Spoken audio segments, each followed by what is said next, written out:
Has everybody had a chance to review the documents provided by the Chief Financial Officer? Madam Vice Speaker, you still have the floor. Thank you, Mr. Chair. Thank you, Ms. Cruz, for these documents. Did everybody get the same thing that I did, 2 different versions? Okay, so I'm going to disregard this earlier one I was looking at. And if I may just summarize again, then... wait, I'm sorry. So we've got a $437,000 balance in the Capital District Fund. And we've got a $4 million loan that was taken out recently to do this building. We still owe $3.9 million on it. And we are paying this loan at the rate, currently at the rate of $26,600 a month. It looks like we're paying that rate regardless. I mean, that's what our documents mandate that we would do. Yes. Okay, until the year 2034. Right. Okay, that's a difference. Okay, and then, so I guess I was just curious. So out of the $26,000 that we pay every month, only $9,000 goes towards principal, but approximately $16,000 goes towards interest every month. Yes, the interest, Vice Speaker, if you look at the document, it varies depending on the balance of the loan. So like July, we pay $17,000 for the interest, and then $17,000, right. yes. Okay, and it looks to me like, I mean, it fluctuates a little bit, but according to the bank documents, there's a minimum. It's never going to go lower, and in fact, recently, according to the letter you showed me from the bank, it's been going up. It's since the inception of the loan to now, the base rate has increased from 3.25 to 4.25, which has caused the rate on the loan to increase from 4.5 to 5.5, as the loan rate is 1.25 because of the formula. And starting July 1, the interest rate will increase again to 5.5%. And then they talk about the formula. And the increase in interest rate leads to less of the monthly payment going to principal reduction. All right. I guess I'm concerned, Mr. Speaker, I'm concerned because we have a loan, we have a mortgage, and our Capital District Fund was specifically by law set to guarantee the mortgage, right, to pay for this mortgage. And right now, the income to the Capital District Fund is strictly from the post office lease, which is less than the amount necessary for this. So we are absolutely counting on operations money, or the operations fund to pay into this Capital District Fund in order to cover the amount necessary for the mortgage, right? Yes, and Vice Speaker, I was just going to correct myself. In the Capital District Fund, we have 500-some thousand, not 437. That 437, that's the one that we're saying that if we did not give that to DOE and apply that. So there's some other money there. Okay. All right. Okay. Well, yeah. So I'm just concerned because again, the money that we have pretty much to secure this mortgage is less than the amount of the monthly payments due, and taking out $400,000, I worry about it for that purpose. Like, what is the effect? So I did ask you, and thank you for getting this. What if we took that amount and spent it as it was supposed to be spent on the mortgage? If it's and the bank said the $437K principal payment makes a big difference. That if we paid that now, it would significantly change. And I guess everybody's got copies of what the difference would be. So currently, at our current rate, we're going to end up on a $4 million loan paying $2.689 million in interest. Right? That very much surprised me. And So when I asked about if we paid 437 right now to cut down the balance, what would it makes a significant difference. It puts us at a total in 2034 of 1.984. This is minimum because again the interest rates could go up, and if when they go up, we have to go up with them. So it could be more that we pay in interest, more than $2 million on a $4 million loan. So I was concerned about that, and I'm not the budget analyst, so I can't. That's about as far analysis as I can do on that, so I would appreciate my colleagues' expertise. But I am also concerned because, when we hear from other entities, particularly those that are autonomous, the courts, they set aside quite a significant sum for maintenance of their buildings. And I know this is our very first year with this type of responsibility. I worry very much. I suspect that an aircon could wipe out this 400,000 just like that. And, I don't know anything here. And I just think this building's not been through much at this point. We have zero set aside for contingency, for maintenance on that particular fund, and it was set up exactly for that. And it wasn't just set up for this building, it was also set up for the Capital District, which I think includes, that property over there, should something happen to it, and perhaps other properties that the legislature has maintained under the Capital District Fund. So those are my concerns. I am just concerned that if there's a more what would you say, savvy way to do this, I would ask my colleagues to help, and let's find a more savvy way to do this. If it's is it wise to spend $2 million in interest on a $4 million loan? Is there anything we can do? I know you said if interest rates go down, we have the opportunity to refinance at that point, but it's just not looking like that right now. And I am just very worried because of the amounts that I've seen, and this is new to me, but I've seen the amounts, particularly that the court sets aside for their building, which is not a historic building and it's not even new, right? And just for simple maintenance every year, and contingency maintenance, and improvement, like their roof. I think. Mr. Speaker, I don't know if you remember the amount, but I'm trying to remember that. It's in the millions. So that's way above this little amount, and so I don't know. So I'm just, that's what I'm weighing, and I just wanted to share that with everybody.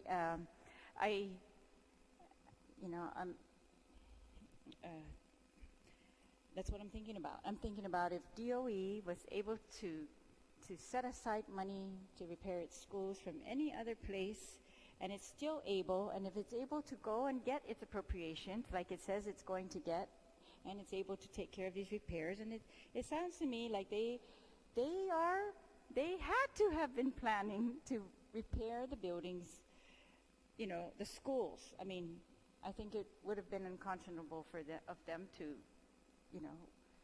it's not that evident. We couldn't.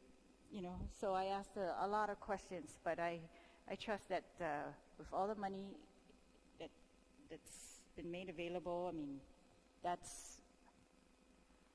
they're going to be able to make that work, and I'm just concerned. The other thing I'm not really very feeling secure, that maybe I've heard other people feel much more secure about, is next year's budget. I do not feel secure about that based on what we've seen, the requests that have come in. We've seen DPW come in and say this only pays personnel. That's all it does. And we've seen, other agencies that are critical that are saying things like that. And so I think we can't, I don't know, Mr. Speaker, how you feel, but I feel that it's a little bit precarious for us to say we're going to get the same appropriation that we got as a legislature, and that we would be able to make up for any such disaster that might happen to. I mean, I don't even mean the big disasters. I'm just talking the tiny ones, you know, that really put a historic building in jeopardy, things like that. So, I don't know. Those are my thoughts. So, thank you very much. Thanks for your explanation. Thank you very much. Thank you, Madam Vice Speaker. Any senator wish to pose any questions to our two legislative attachés? So, Ms. Agnes, just to reiterate and clarify that if we invest the 437,000, we are looking at a 1.9 million interest paid. Is that correct? 1.98. Yes, Senator. And then if we are not to do so, and rates would change, we are looking to just about 2.7 million in interest. Yes. Which is would be more questionable if we would be able to pay this loan out on time within the 10 years that was anticipated to pay it out on the mortgage, right? About 10 years. Actually, this loan is for 20 years. 20, but, okay. yeah. Okay, thank you. Yeah, you know, I don't know, to take money, I guess I didn't really understand where this money was coming from, and I'm glad that we had this committee of the whole to see the impact that it has within the legislature. I mean, we're going to give $437,000 for a quick fix, but in the end, we're going to be paying upwards of $2.7 million in interest for this 437. I don't think that's responsible anything, but I'm hoping that we can find appropriations elsewhere to allocate this money, especially since we are dealing with the budget now. Thank you. Senator Torres? Senator Snodgrass? Mr. Chairman, it just surprises me that earlier in the year, when a bill was introduced that identified the $430,000, there was no issue about availability of money. It was that money was available because they weren't buying furniture. Now it sounds more like there's no money. I just need to hear that clearly, that there is no money. And if there's no money, then let it be stated for the record, so then the issue can be put to rest, that there's no money to give to DOE. I've never heard of anybody, I don't know how you guys do your budget, but basic budget is you don't budget what you don't have. You don't have the money, you don't assume you're going to get the money. And exactly what Senator Teresa Light brought up is that if a disaster was to ever hit us, we wouldn't be able to recover because there's no money available. And I'm just curious how it came about, the 430 early this year, because I only identified the same amount of money that was up for grabs. And it was for the same purpose for DOE. All right? Thank you, Mr. Chairman.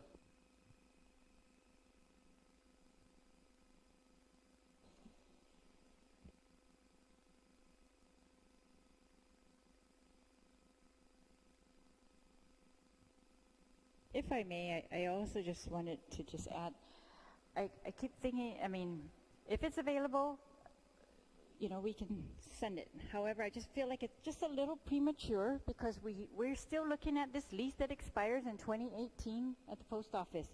If we could tie that lease to this mortgage, you know, for the duration of the mortgage and get it closer to the amount of the mortgage, I mean, it's a perfect scenario. And, you know, that money's extra. And I just feel like but at this point, we don't know that. Thank you. Mr. Speaker, recognize. Thank you very much, Mr. Chairman. Mr. Chair, apologize.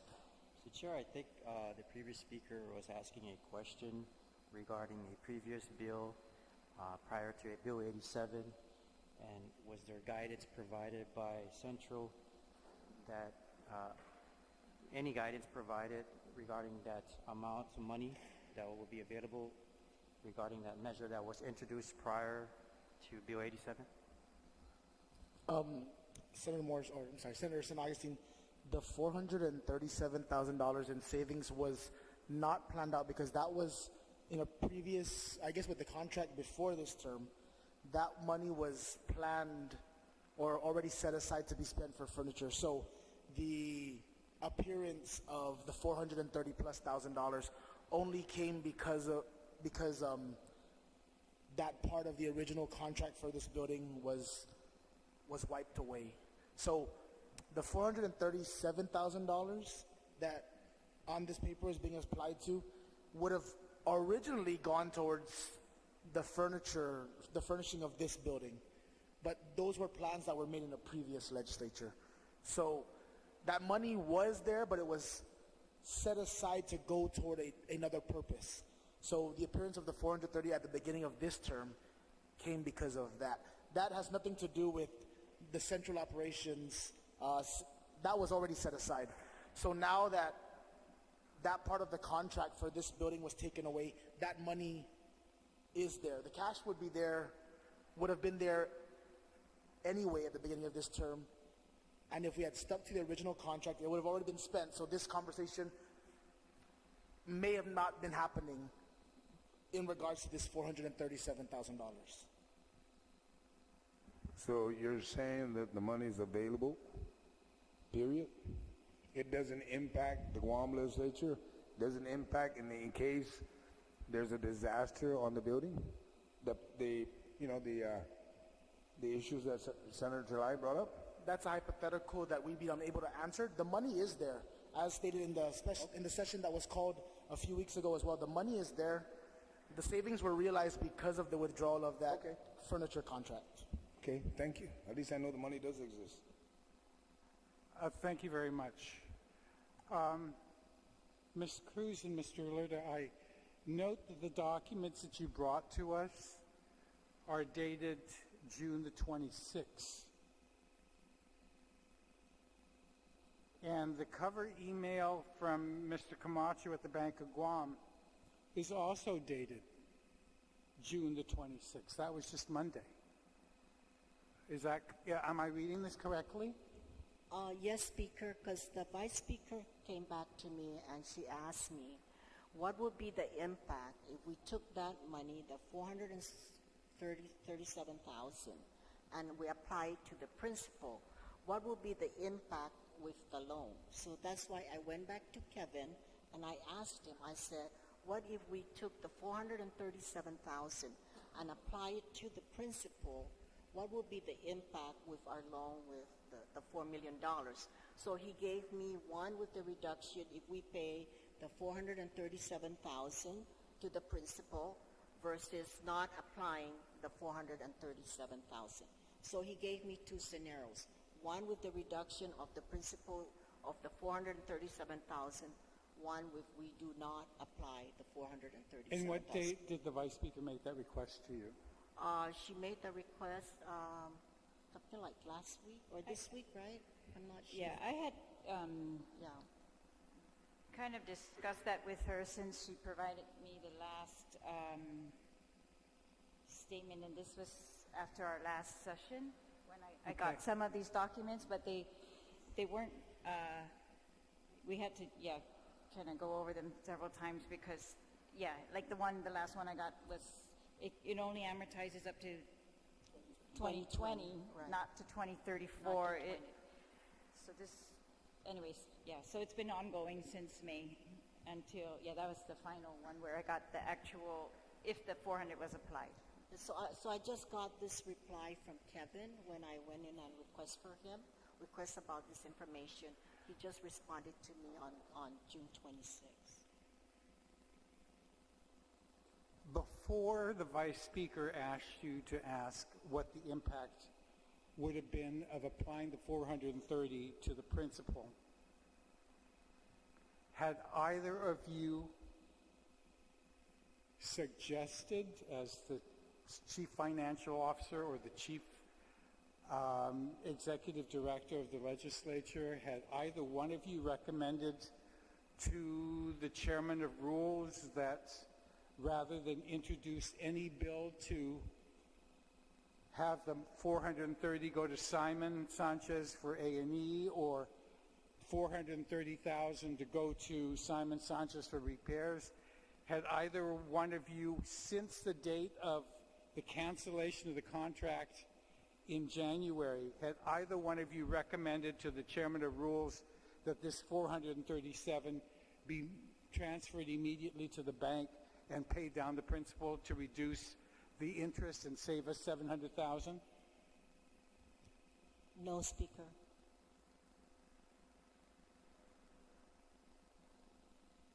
You, neither one of you felt that as in your positions in trying to protect the operations of this building, and as the chief financial officer, you didn't feel it was something that you could recommend that this, after you paid down the, see, because when I saw the fiscal note in March, you had $1 million in your in the capital district fund. Is that correct?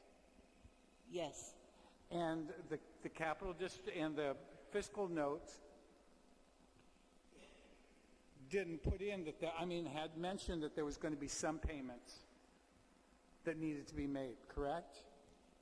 No, Speaker, because we haven't received all the documents in regards from the Guam Preservation Trust. So the fiscal note that was provided to us in the original Bill 87 showed $1 million in your in capital district fund, correct? Yes. And when you received the two invoices or the purchase orders or whatever, the bills from historic preservation to pay the 700,000 or the 600 and some thousand, after that was done and you only had $430,000, did either one of you recommend that since we weren't going to get furniture, that maybe that should be better spent paying down the principal? No, Speaker, we didn't make that recommendation in regards to that. Have there been any discussion amongst yourself and the chair of the possibility of using this money anyplace else besides the bill to send appropriate the money to Simon Sanchez? There were several conversations, just offhand conversations, nothing official, about where the savings from the withdrawal of the furniture purchases could have gone, but none of those. I mean, it's always been our understanding that in regards to where that money is going to be spent, it was to go towards already outlined purposes, the 437, coming into this term. After that, there was no official recommendation made by either of us to go to any other purpose, including there was no recommendation to go to Simon Sanchez or anywhere else. And neither one of you felt in your positions. I mean, you're not the maintenance people in this building. You're not the MIS people in this building. You're the executive director and the chief financial officer. Neither one of you felt that it was your duty and responsibility to say, Mr. Chairman, Mr. Speaker, Madam Vice Speaker, since we canceled this furniture contract, we as your chief financial officer or I as your executive director believe that it would be in the best interest of the legislature to take this $430,000 savings, pay down the principal so that we can pay this loan off early and save ourselves $700,000? Or, I mean, well, the difference would be about $300,000. Neither one of you made that recommendation? Or felt that it was your obligation or responsibility? Speaker, I think I spoke to Vice Speaker in regards to that 437,000. I think we had some discussion. In March? No, not in March, just recently. I understand recently after we've had all these hearings. But I'm saying that in your positions as CFO and CEO of the building, you didn't feel that it was your responsibility to come forward and say, since we have this savings, the best way to use this savings is to pay down the principal so that we can save some money and pay this loan off earlier. Because I don't know, it happens in every household. I learned from my parents that they paid off their 30-year loan after 15 years by doubling their payments every once in a while. And so I try to do the same thing. I'm just shocked that the two of you in your positions, with the knowledge that you had, did not make the recommendation that this be utilized for. Speaker, can I make something clear? Last term, this whole thing was ongoing last term in regards to the Guam Congress building, in regards to the loan. They knew already that we're going to exceed the $4 million in regards to everything that we needed in this building. They had all the chain order in regards to what what we needed here that were almost depleted the money that we have in the Capital District Fund.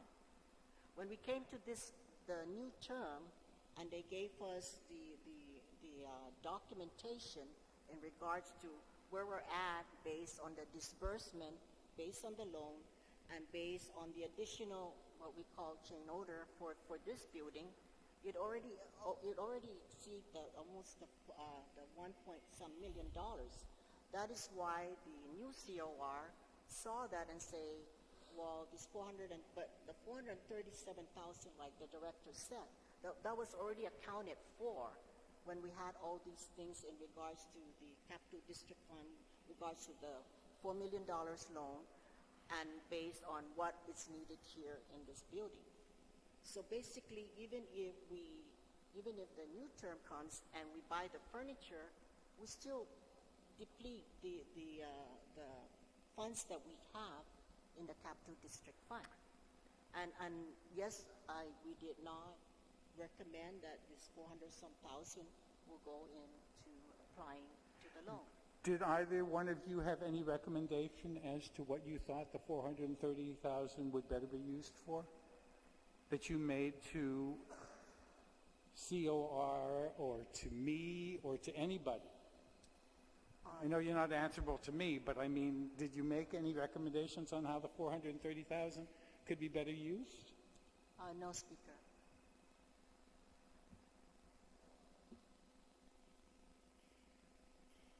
After the first bill was introduced and after the second bill was introduced, did either one of you come forward to anybody in the building, including me? I mean, and told me, if this money goes out of the building, we'll drown in debt.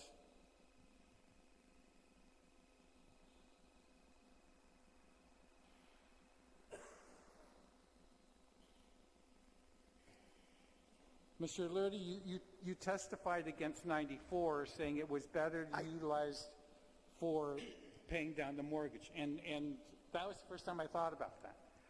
And did you testify on 87 or 94 that the 430 would have been better used for paying down the mortgage?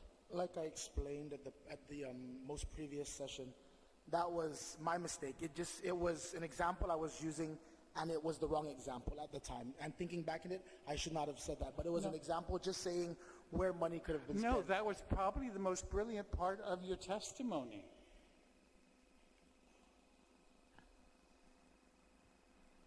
Because as we could see from this, a $430,000 upfront payment now to the principal owed would mean in the long run a $700,000 savings in interest. But if we just subtracted the $430 that it cost, there'd be at least a $300,000 savings. If you had made the recommendation for both and we made a payment of $580 towards the principal, it would have been even a higher savings.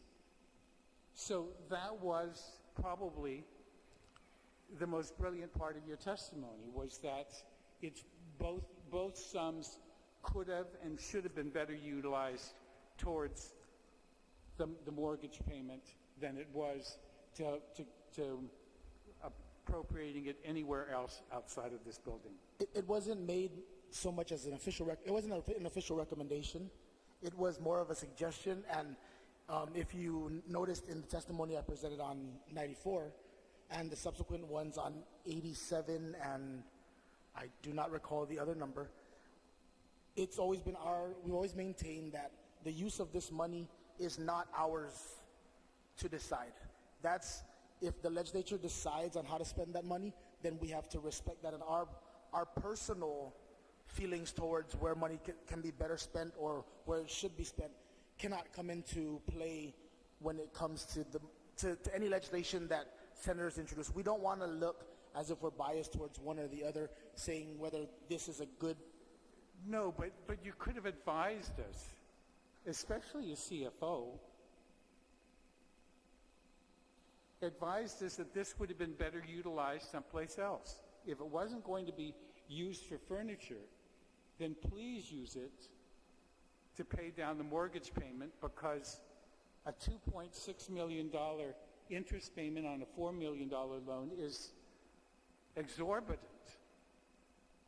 And any savings that we could possibly have by making early payments, since there was no penalty for making early payments, would have been in our best interest, in future legislatures' interest.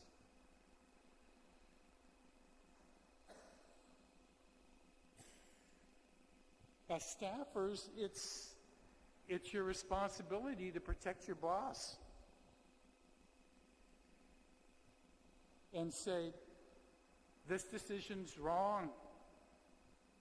This money would be better spent someplace else. You can't, you serve no purpose if all you're going to say is, go ahead and do it. Mr. Speaker, I can speak for myself, and I haven't heard differently from the CFO, but for any of these bills which were appropriating monies that were within the legislature's budgets or even in this capital district fund, neither of us were ever consulted before these bills were introduced. But I'm not talking about bills. When you canceled the order in January, you knew there was a $430,000 savings. At that point, before anybody considered a bill,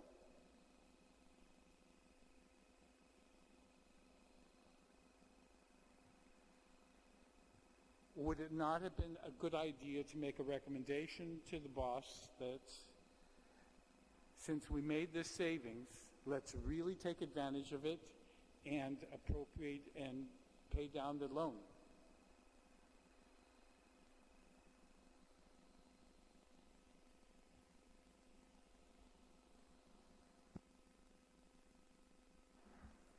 Thank you. Thank you, Mr. Speaker. Anyone else? Senator Esteves? Thank you, Mr. Chairman. Before I ask my question, I just have to echo the sentiments of the speaker. I understand the position you're trying to take and not trying to persuade the body, but I would just like to remind that you were appointed by the body for the legislature as a whole. So I think based on your titles, I'm sorry, sorry. What I'm trying to say is you work for the legislature. And based on your titles, I think that expectation is not only there, but I think it's greatly appreciated by any one of us if you see us walking off a cliff. Because that's the very nature of Central. So I think for future reference, please do not hesitate to let me know if I'm walking off a cliff or something we're doing is potentially a bad idea with regards to the legislature. Yes, go ahead. There was no ill intent in our. I understand, and I don't mean to, badger you in a negative light. I'm letting you know, at least for me, if anyone else might give you an issue, please do not ever hesitate to come speak to me and say, hey, here's a recommendation nobody else wants to listen to. And I'll be more than happy to hear it and present it and defend it if necessary. My question is, so the other version here, the one without the $437,000 reduction paid into the principal, I'm looking on page 5, and I see it brings us to October 1st, 2034. And as I go right to the far end, to the new principal balance, and I compare it to the amortization, if we applied the $437,000, am I reading this correctly to assert that even by 2034, there's still a balance on the loan of $1,129,133.19?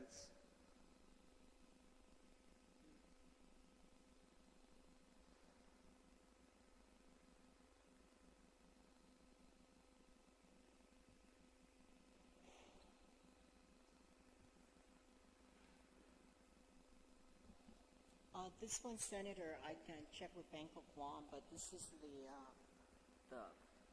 spreadsheet that he gave me. So it shows that, yes, we still have a $1.1 million So- balance as of Okay, my October next, 1st of I'm sorry, go ahead. 2024. By 2034. Right, yeah. And my next question is, if you look at the interest paid, right, and the principal as well, those two numbers, are those reflected only on as the subtotal as of 2034? So if you look at, let's say, the one with the 437 into the principal reduction, it brings our total interest to $1,984,328.64 as total interest paid with having the loan paid off by October 1st, 2034. Is that correct? Am I reading that correctly? Yes, yes.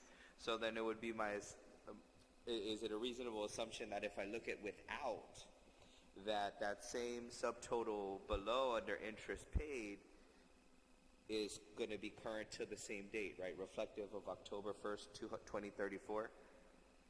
Yes. But, Senator, the one that you asked me the first time where the interest is, the balance of the loan is 1.1 million, that's the, without the reduction Yes, of the four. yes, I understand that. And what I'm asking is, based on the same logic of reading the one with the principal payment, right, that the subtotals provided in interest paid, principal paid, and new principal balance are current as of October 1st, 2034. That's how, am I reading that spreadsheet correctly? So now if I look at the one without it being paid into the principal, if I go back to that same date, October 1st, 2034, if I'm reading this correctly, we would have paid 2.6 million in or about, correct? Interest. 2.8 million in principal paid, and then the balance will still be 1.29. So is it a safe assumption that even going past October 1st, 2034, there's still 1.29 million we're still paying into? There's going to be additional interest before that loan is actually paid off. So I'd like to clarify, or if you could, in your opinion, then, at least based on this, because it seems a bit incomplete, because it could go further, that we'd be paying much more than just $700,000 in interest Well, I can, past 2034. Is that yes, correct? Yes. So I can go back and ask Kevin to go ahead and provide me more information up to when we pay off this loan. What is the total interest that we will pay on this? Yeah. And I'm pretty sure, I mean, just based off of that, it's definitely more than 700,000, and you could just plug this into a spreadsheet or Excel, and I'm sure it'll give that to us.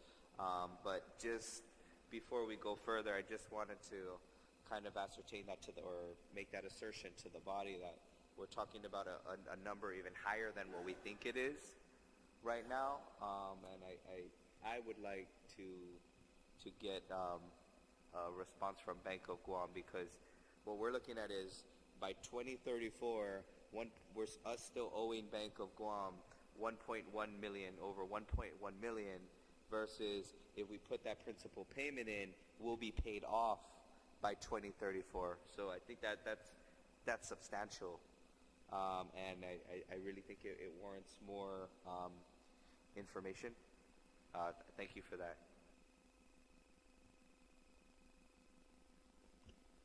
Any other senator wish to ask any questions of the legislative employees? Senator Espadon.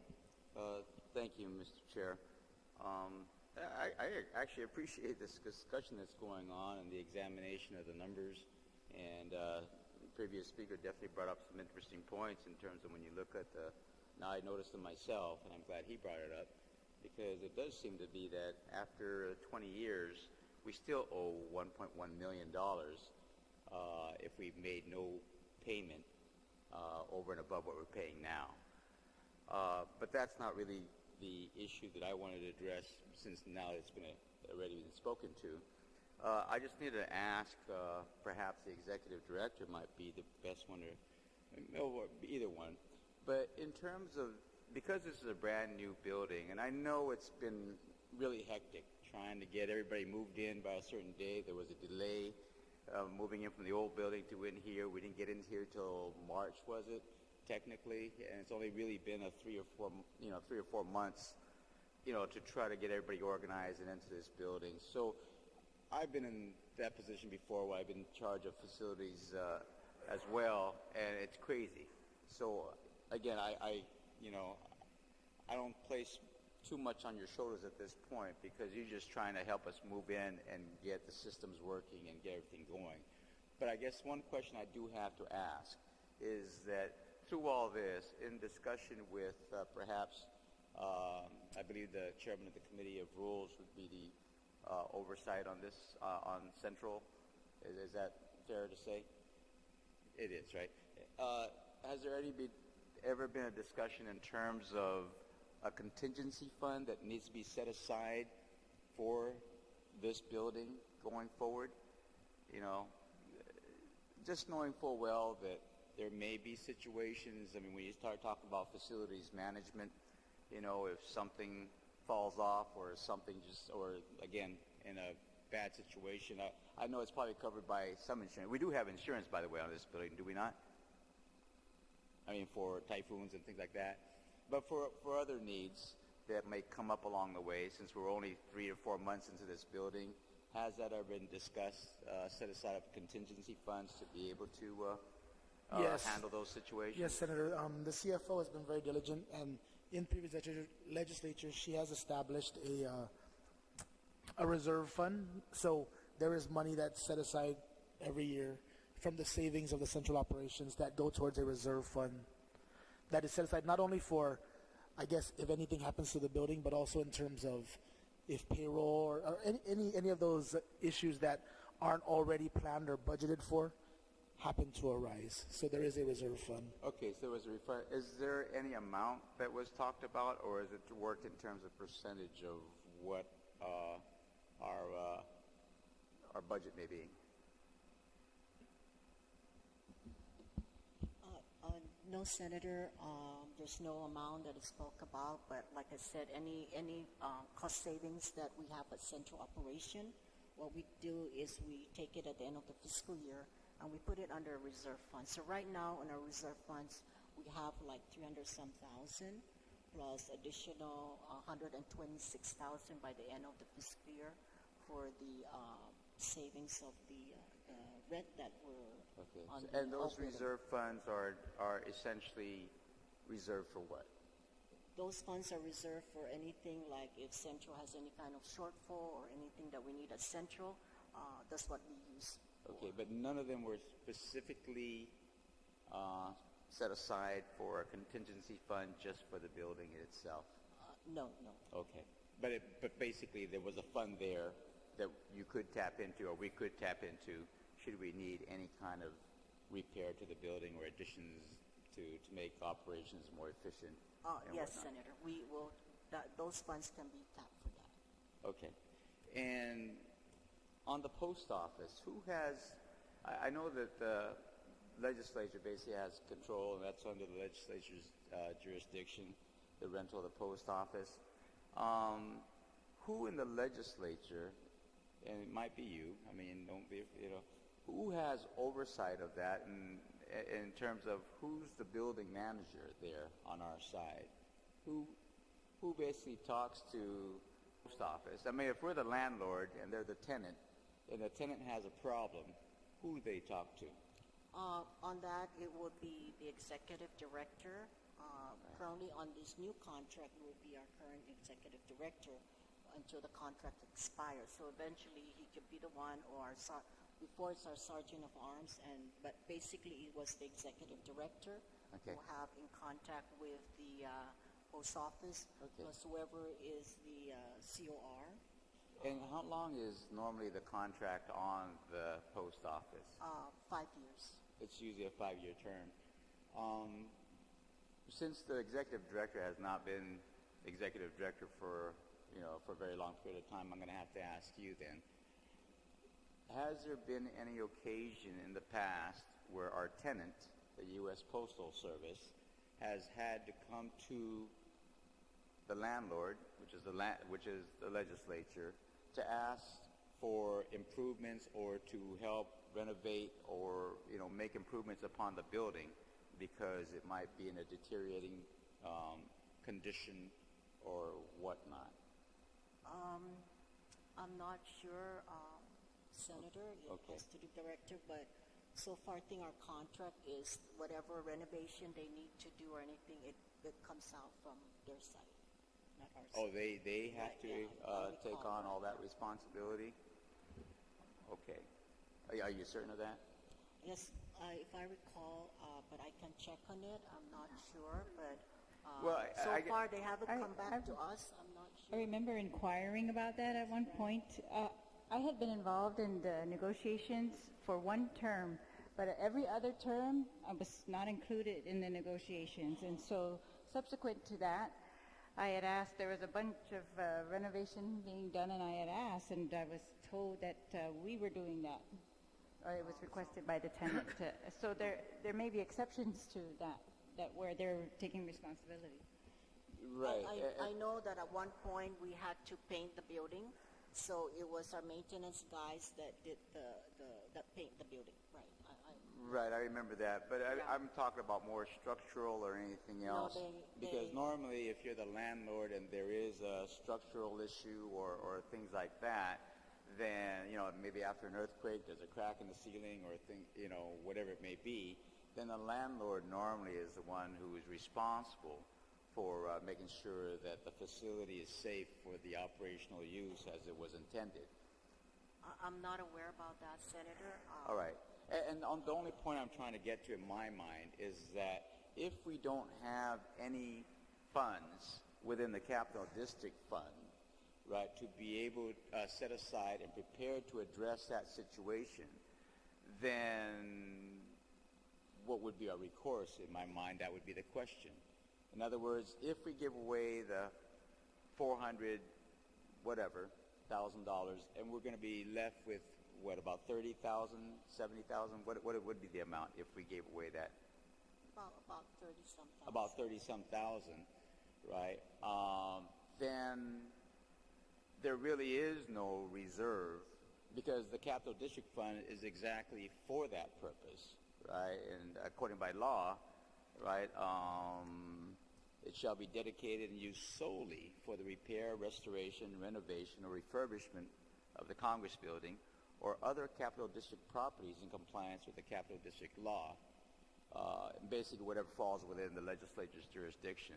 So if we really pare down that amount within the Capital District funds, and we have a situation where our tenant, who's actually a good paying tenant, has some needs, then I would imagine that it would be our responsibilities as a landlord to fix those structural deficiencies.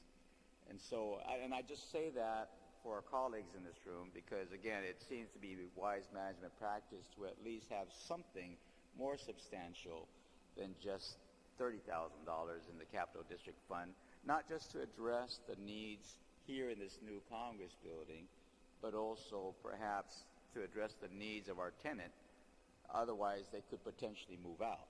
And I think that we would love to have them stay as long as we can have them, because right now they're covering $19,000 worth of our $26,000 mortgage.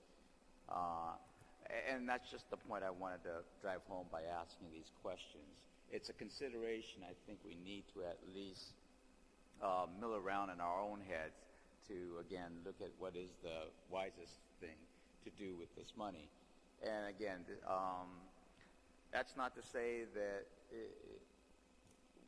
we couldn't maybe dedicate some of this money towards a purpose such as DOE, but we also have to be cognizant that we have our own needs here in terms of taking care of this new building, as well as taking care of the buildings and other facilities that we might have should the occasion arise. Otherwise, we stand to lose a very good tenant in that situation. Do you know of any other properties that the legislature has within the Capital District that we have control over at this point? The Plaza de España, Senator. The Plaza de España. Okay, that's that open space. Oh, over there. Okay, good enough, I guess. But again, I guess on some of those structures over there, do they fall under us and any of those repairs that might have to be made in the event, say, for example, of an earthquake? And we've already know that we've experienced an 8-point-something earthquake. If any of those structures get harmed, are we the ones responsible, or are those covered by insurance as well? Do you know? Now, let's just say that little brown thing. Does that fall under Preservation Trust, or is that insured by us? Any idea? I'm not sure. I think Senator will, yes. Okay. No, and I guess the only point I'm trying to make at this juncture is that we do have some responsibilities to ourselves in terms of what we do control, and also to the tenant that we have, who we're, I would imagine, hoping will maintain being our tenant so that we can meet the cost of the mortgage that we have on this present building. Thank you, Mr. Chairman. Thank you. Any other senator wish to pose any questions to the two legislative employees? All right. On the main motion, we've not talked about any amendments. Does anybody have any amendments to the bill?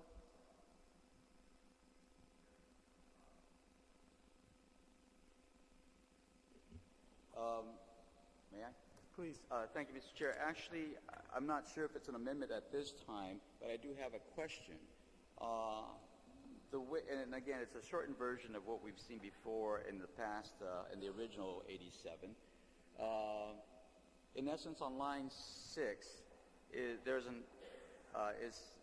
reads, "is hereby transferred from the account balance of the Capital District Fund to the Guam Department of Education Operation Fund, and is hereby appropriated from the Capital District Fund to the Guam Department of Education, and shall be used to fund maintenance and repair." I guess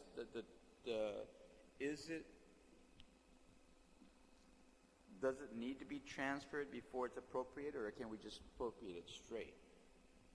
Unfortunately, because it's going from the Capital District Fund to the GDOE fund, it has to be transferred first and then appropriated.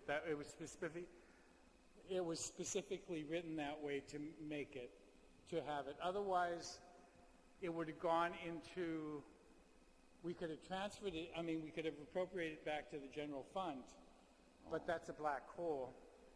And we wanted to make, at least, it was our intention in OFB and the Appropriations Committee to make sure that this money got to DOE and didn't get waylaid to some other project anywhere else. Okay. And I appreciate that, because I was just wondering if, I just didn't know the semantics on that one, but I appreciate that answer. The only, just to make it specific and perfectly clear, what's being done here then is on line 9, after GDOE, perhaps if we could, I move that we just put in the words operations fund, and appropriate from the capital to the Department of Education operations fund, and then be used to fund maintenance and repairs. So, because it's going to be transferred into the fund and we're appropriating it to the fund, is that a proper motion, or it doesn't? That, according to the scriveners in my office, that's the way that it should be written, Okay. and I believe it's been cleared.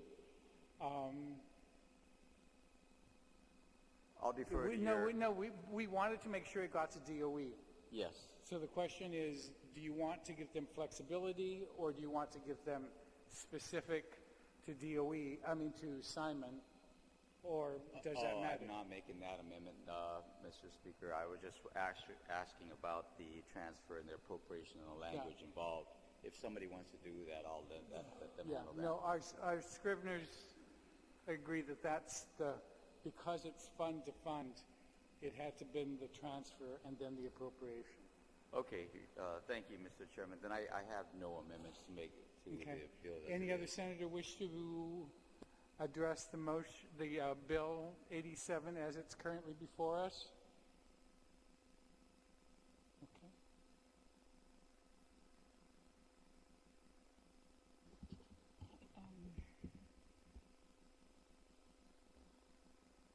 Mr. Speaker, I just can't help but feel that despite all the information I've asked, and I know I've tried your patience, but I just want to feel secure when we take out and deplete the entire balance of this capital district fund. And so I would ask that this.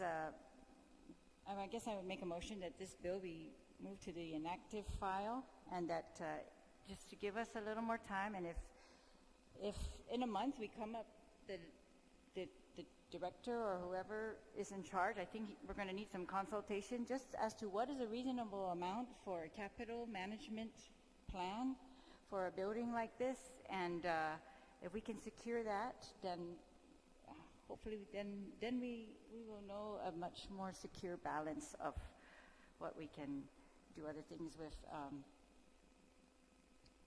I keep thinking about the court, and theirs is not a brand new building like ours, and they spend a lot of money on maintenance and trying to take care of their thing, and I'm afraid we don't have a plan based on the questioning that was done earlier, and I kind of think maybe, these things are new for our directors and our CFO. This is a brand new experience for all of us, I think, to be in a historic building, to come out of the mortgage is brand new. I don't think the documents were available when we moved in. I don't know. That was my impression. And so a lot of these things are really we're just learning of them. And so I just think perhaps, it's clear to me that this money is, it's a risk to take it out right now. It's a risk. It's a risk that we will not be able to responsibly, care for this building and the responsibility that came to us. It's really just sitting with us to take care of this building, nobody else in the government of Guam. And I just want to be secure. I would like to have a plan. I think all other autonomous agencies have like capital management plan or facilities plans that guides them as to what they're going to reserve to, when's the schedule? When do they need to replace the roof? When do they need to replace the air conditioning? Things like that. And I just don't want to do it in the dark, Mr. Speaker. So that's my suggestion, or my motion. Thank you. There is a motion on the floor to send Bill 87 to inactive file. Is there an objection? Mr. Chair, we've brought DOE officials down there so many times. Same line of questions.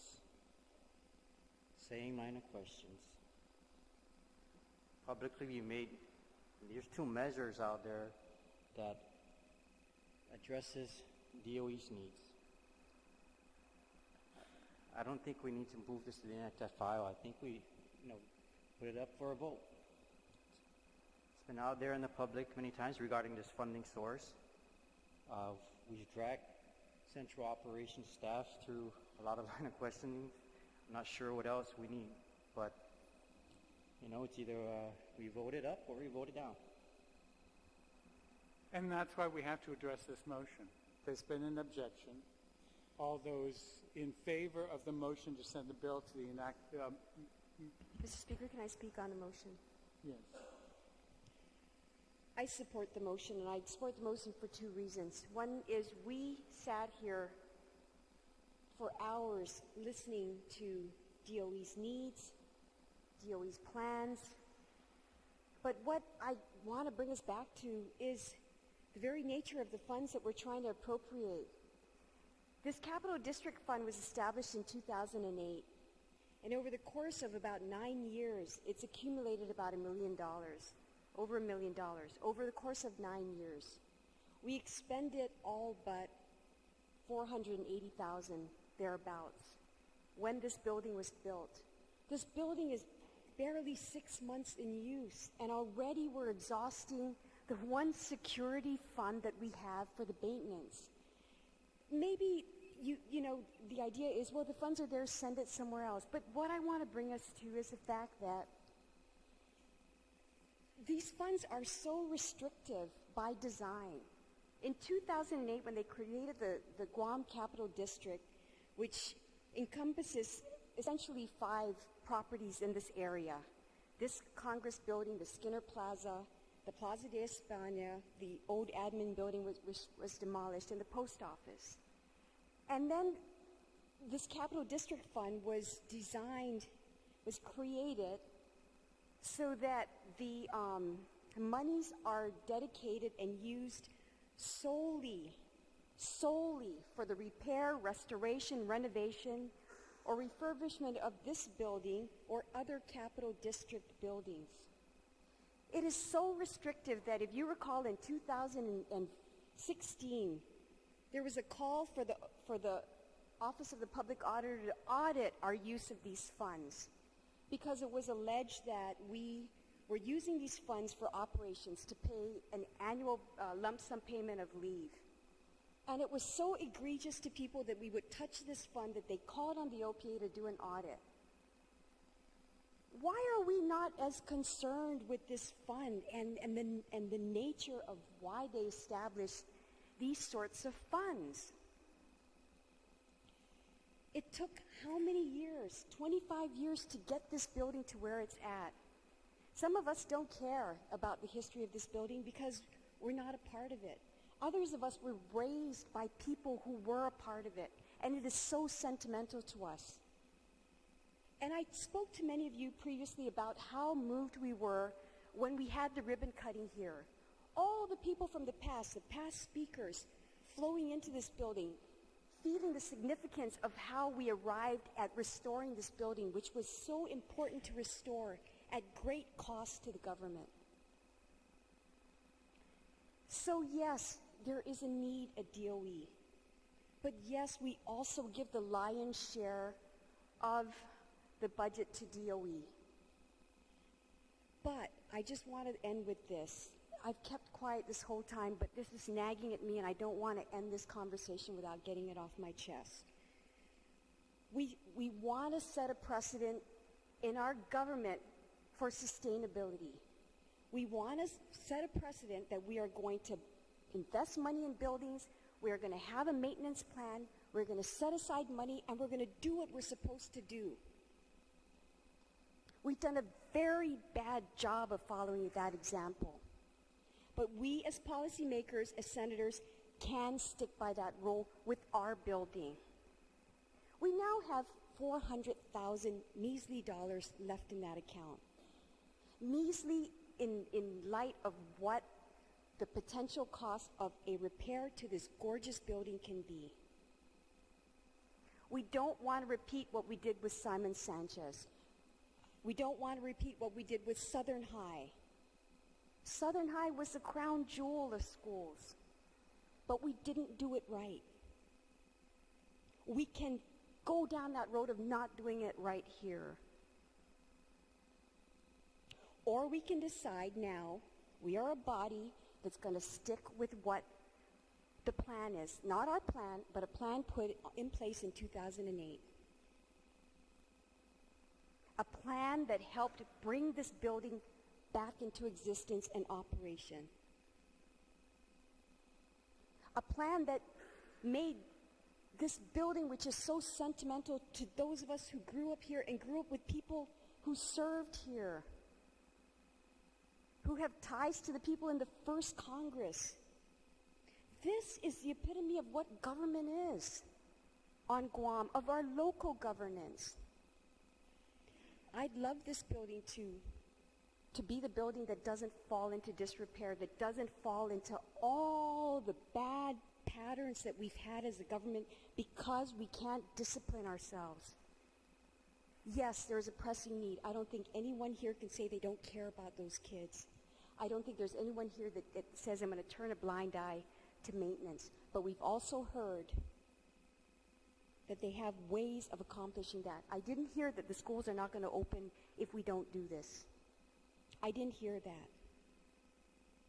I didn't hear that the sky's going to fall if we don't appropriate this money to DOE. But I do know if you don't keep a little nest egg just in case something unforeseen happens, it's what we all do. We all have our little stashes just in case something catastrophic happens and you need a little bit of money to get you through that dire time. That's all I'm saying. We see it in those agencies that are mandated to be self-sustaining, like the airport, for example, like the courts. So where are we? We're going to give away the store every time someone tugs at our heartstrings? My kids tug at my heartstring all the time, and there's sometimes where I say, no, I'm sorry. I'm really sorry, but we're going to do this. So, folks, I got it off my chest. You know, so be it. I'm one vote. I'm willing to be the one vote that says, no, let's just hold on to something that was set up way before us for very good reason. We see the fruition of that good planning here right now. And we see an example down south with the Crown Jewel when we didn't have a good plan or at least stick to a plan. So choice is ours. But we can set an example today. I want to be that example. I'll try. You know, let's just start living by something, please. Because we're just otherwise being stupid over and over and over again, and it tires me. Thank you, Mr. Speaker. I feel much better. Zeus Maasi. Thank you. Senator Lee. Recess.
Committee of the Whole is back. It's reconvened. There's been a motion to send Bill 87 to the voting file. All those to the inactive file, I'm sorry. All those in favor of sending Bill 87 back to the inactive file, please indicate by raising your hand.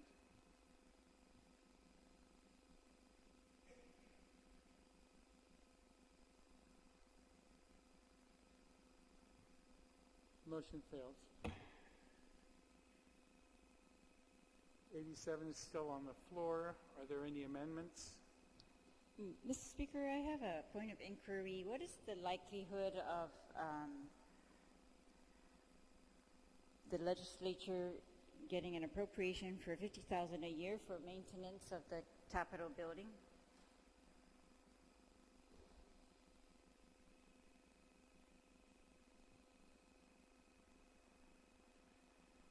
I'm just getting that amount from similar buildings, other entities. I've not seen the appropriation request from the legislature yet. Well, I haven't either. I'm asking, based on what your knowledge of the budget, is this something that's possible? Is that type of amount?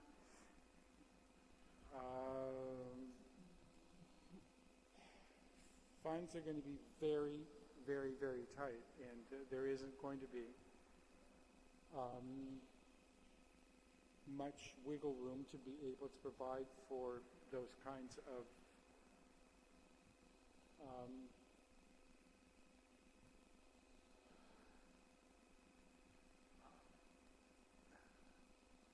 not immediate needs. I'm asking because with your answer, it sounds more likely that my colleagues concerned that this building will end up with a similar fate of other buildings that the government was not able to maintain properly because exactly that type of scenario. So I guess, and I also want to confirm that we're looking at a potential $700,000 minimum in savings in interest, and there's no dispute on that. Is that correct? It's gross as opposed to net. So the savings would be $300,000 if you take into account the fact that you made the $430,000 payment into the principal account. That's $700,000. I mean, $7 million. That $7 million savings didn't just happen. You had to invest 700,000.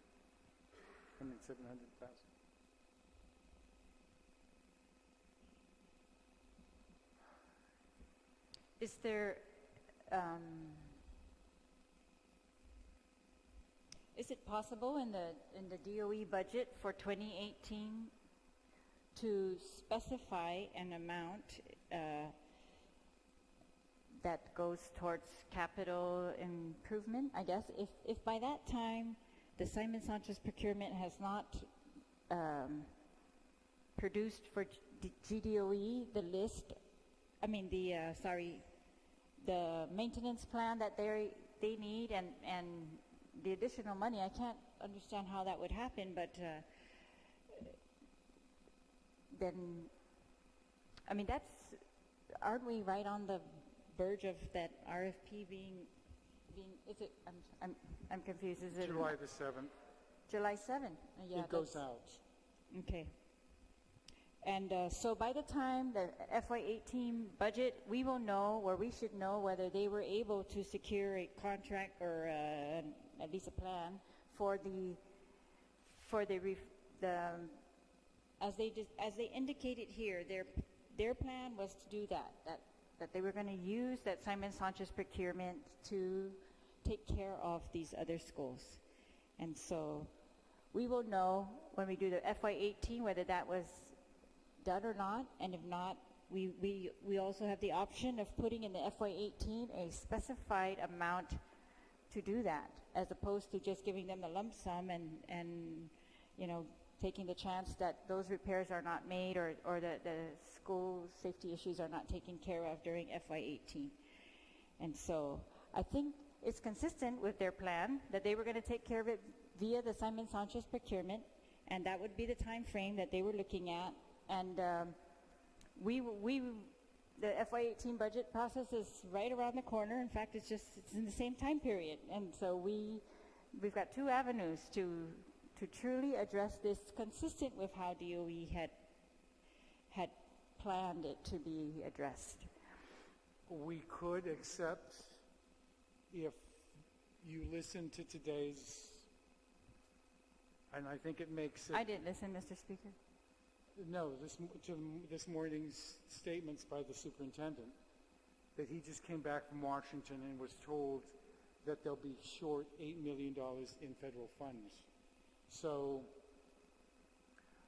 we'll be able to, we could, as you had asked, have a specified amount for capital outlay, but as they explained, when we give them a lump sum, they make sure that they take care of the programs that they need to keep running.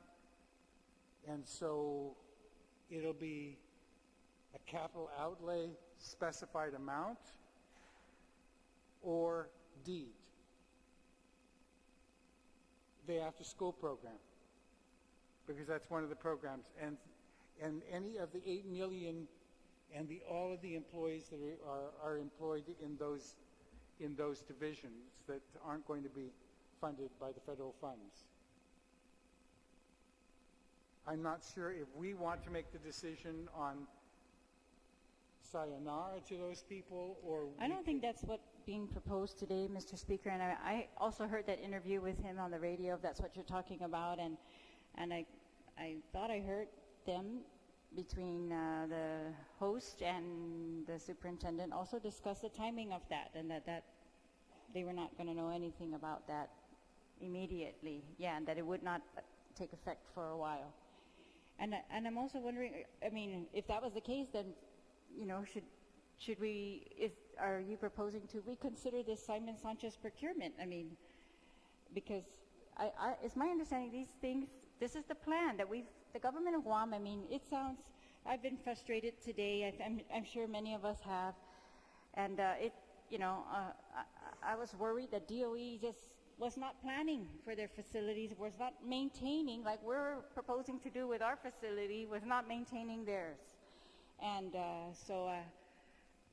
but I think if we give them the benefit of the doubt and we take all of their answers in good faith, then, you know, we can say that they actually did have a plan, and the plan was the Simon Sanchez procurement was going to help them take care of their facilities. And hopefully in FY18, that's going to help them take care of their facilities, and they have the money that they're getting from DOI that's also significantly helping them take care of their facilities. I think where there might be what's very confusing is which facility is done first and why, and it seems to keep changing. Like the list of the facilities that are priority under the Simon Sanchez procurement may not be the same that were under FY17 capital improvement or outlay, plan that was submitted to the legislature, or the request, and that might not be the same as the Army Corps of Engineer, projects that they sent to me. But they seem to overlap. So I think giving them the benefit of the doubt that they did have a plan, they do have a plan to take care of these things, and we can help them by facilitating, if they really need that master plan to do the other schools that is called for in the Simon Sanchez procurement, let's take care of that. Like, I'm not sure. But it seems to me when they come here today and they want the cash, that they don't need that plan. Maybe they never needed it, because they can decide today they're going to repair this, and this at Simon Sanchez without that plan. You know the plan I'm talking about? I don't know the name of it, the capital facilities or the sorry, Senator, if you could help me out. I don't know the title, but in the Simon Sanchez procurement, it calls for a Their plan. master plan, yes. Yeah, the master plan, thank you. And so that's what I'm saying. They were able to determine, we're going to Band-Aid these projects, do all of these projects. These are what we're going to spend $1.5 million on without a master plan. And maybe we just remove that requirement for a master plan. If you all trust their plan, the list of projects that they gave to us, then we just authorize them to proceed with those, with all the money available to them.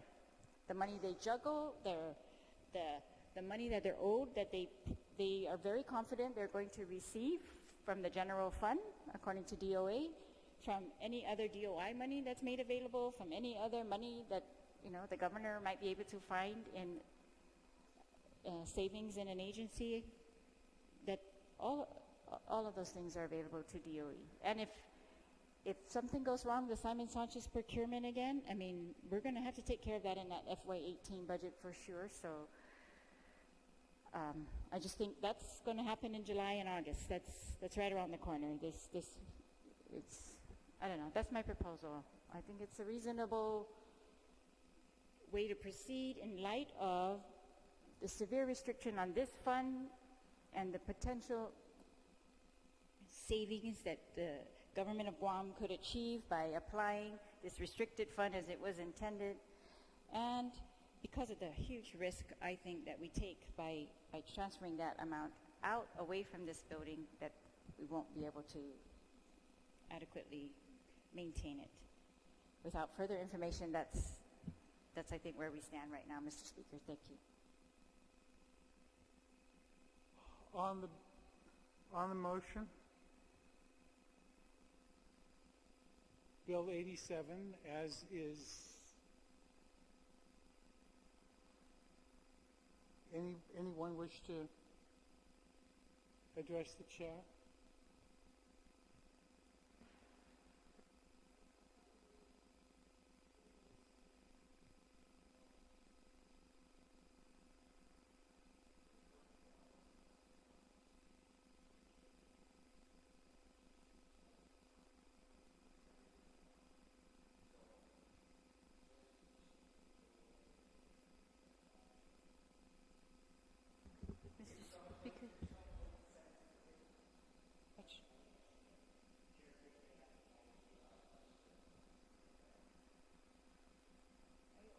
Sending it to committee?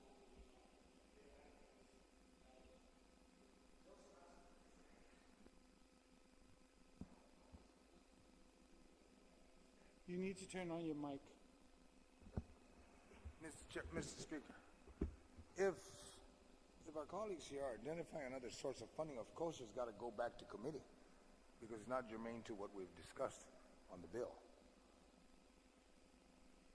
There's a different source of funding, because I understand what we're talking about in the Capital District Fund. But that was brought up earlier in the year, and that's why I brought that bill forward, 87. If it was revealed then that it could not be touched during our public hearing, and at the core level, I would have withdrawn it then try to find another source of funding.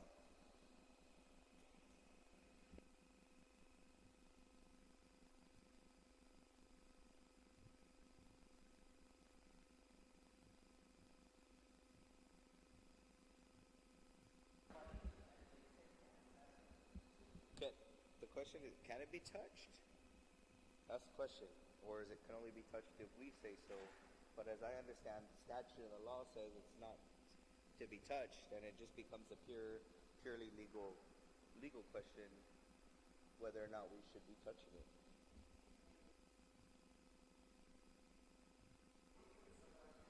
Unfortunately, 8 can touch it.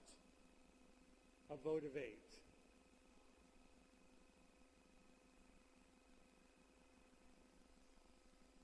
So the motion to send it back to inactive failed. We are now back on the bill. Any Point of inquiry, Mr. Speaker.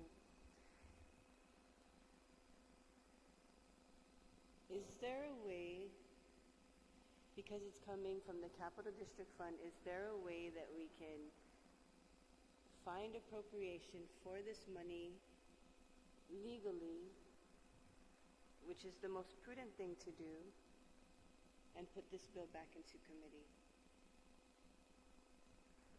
There's always ways of being able to do that if the motion was on the floor.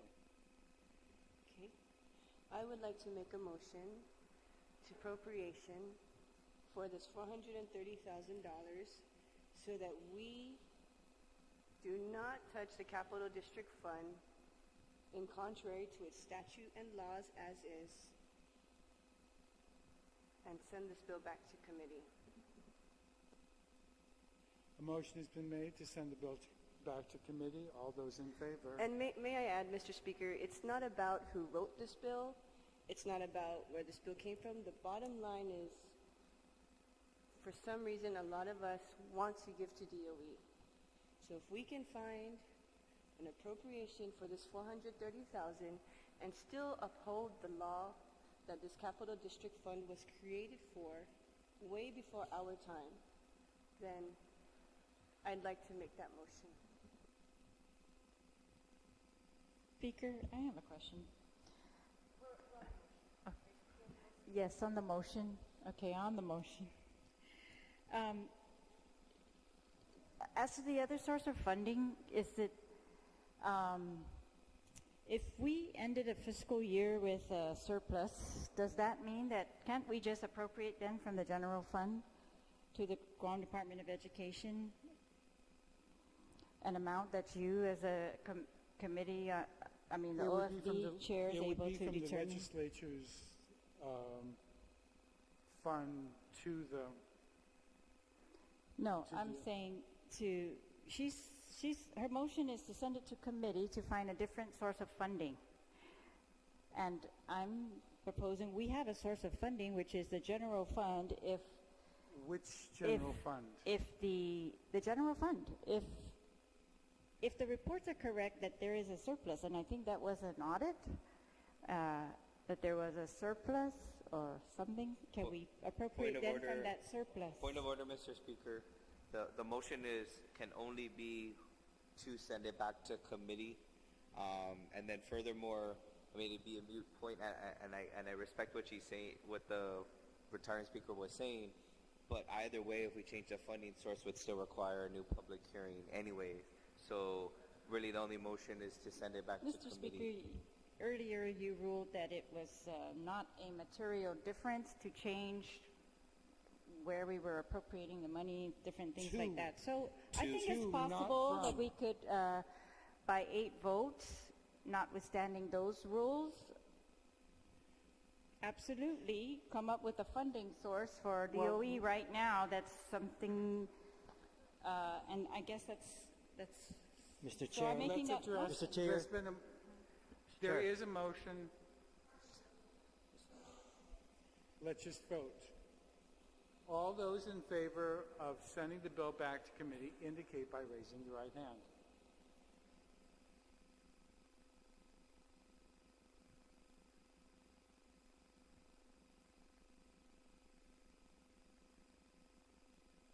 Motion fails.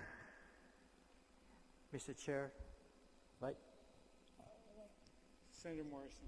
I'd like to request, Mr. Chair, that we rise out of the committee hall with a recommendation to support Bill 87. Mr. Speaker, I would like to speak on the bill. I would like to make an amendment, to move an amendment. I think let me check about this motion to rise. It's not a motion, he just had a recommendation. No, he made a motion to rise.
Senator Morrison, I believe you had the floor.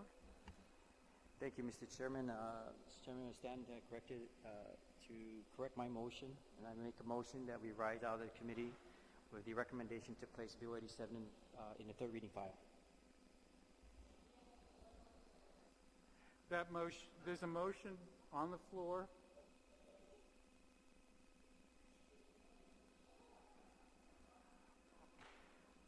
All those in favor of the motion to rise from the committee of the whole and place Bill 87 in the voting file?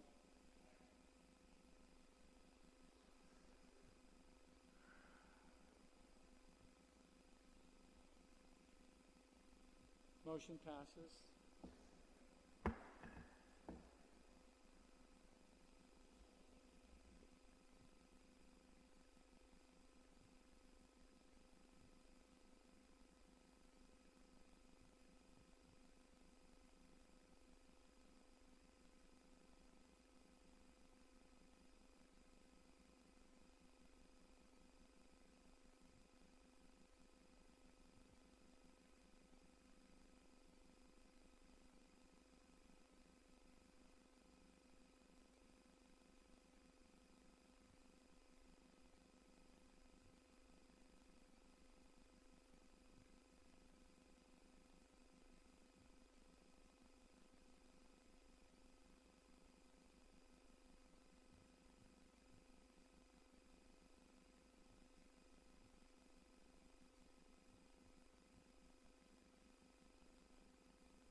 The legislature's back in session.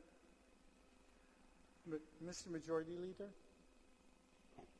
Thank you, Mr. Speaker. Mr. Speaker, I wish to report back to the body that Bill 87-34 COR, as amended in the Committee of the Whole and further substituted by the Committee on Appropriations and Adjudication, was deliberated on with the recommendation to place in the third reading file. The motion will have to be amended to make the correct title on the designation of the bill. It's the bill that was reported back, but I think there's been an issue about substituted by what is before us as the bill that has it going to GDOE. Yeah. The bill that's being reported back is the 87 that you have that says substituted by the committee, but it properly should read as substituted on the floor. Point of order, Mr. Speaker. Is this an amendment to the title or anything? No, it's an amendment to the designation on the top. Would that require to put it back on the second reading file? No. Okay, thank you, Mr. Speaker.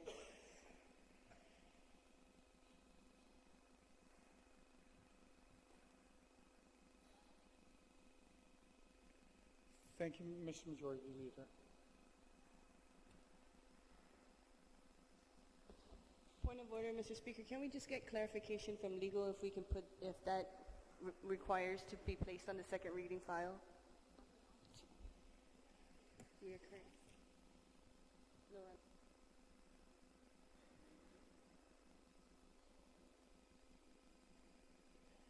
That was the bill that went down to the Committee of the Whole. It's the same bill that came back up.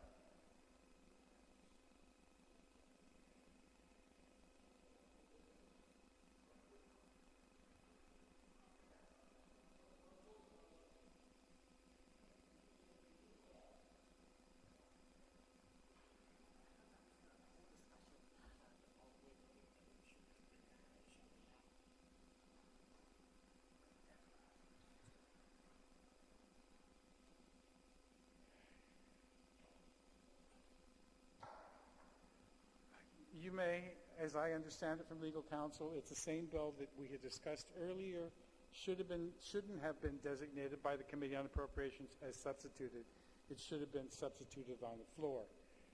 I thought we had made the amendment, and that's how it shows here, and it should have come up that same way. It was, the script for the motion just had not been amended.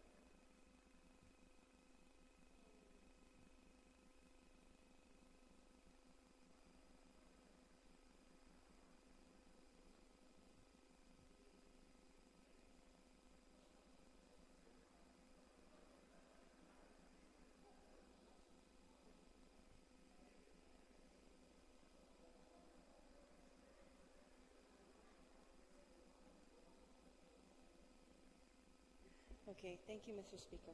Thank you.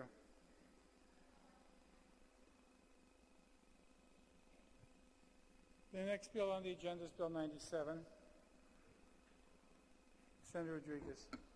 Thank you, Mr. Speaker. Mr. Speaker, I move to place Bill 97-34 as corrected by the prime sponsor on the third reading. Any objection? Thank you, Mr. Speaker. Mr. Speaker, Bill 97 seeks to amend Public Law 33-192.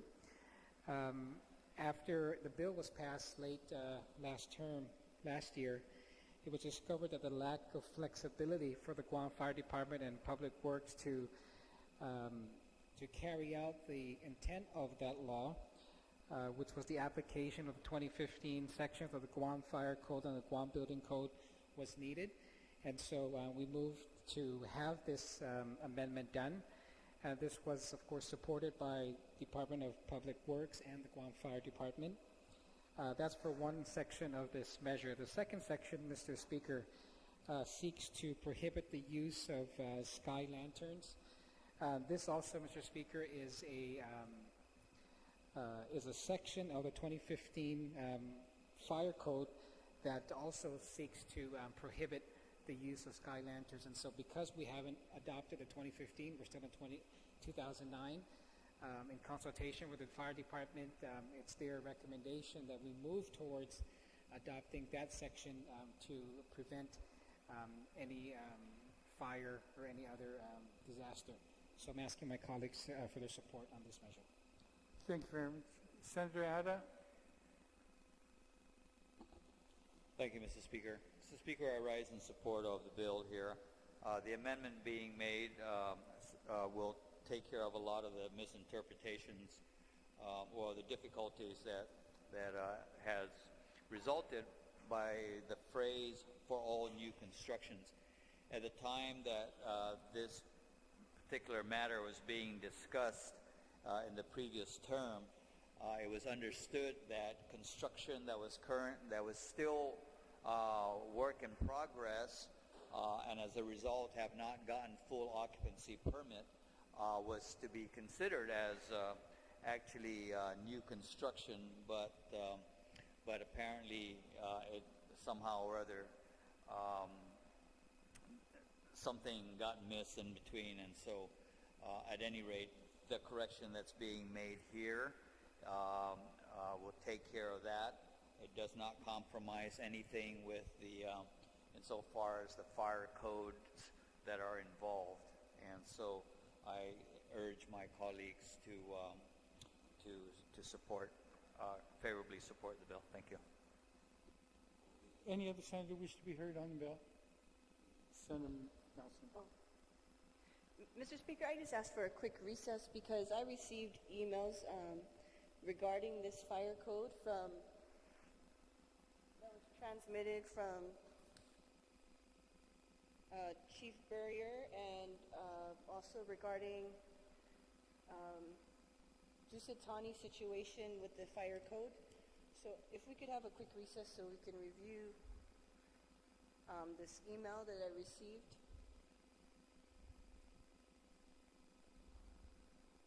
We're in recess.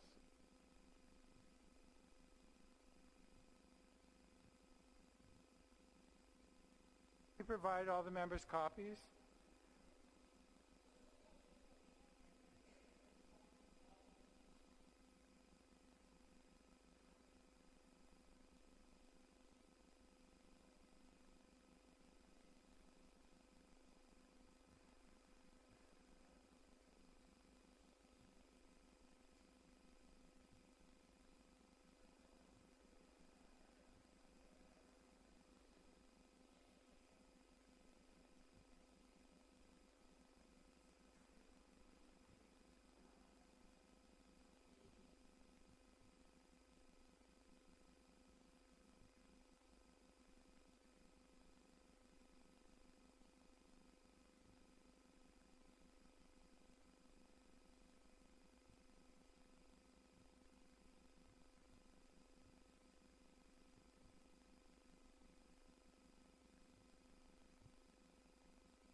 Senator Nelson, did you? Thank you, Mr. Speaker, for the recess.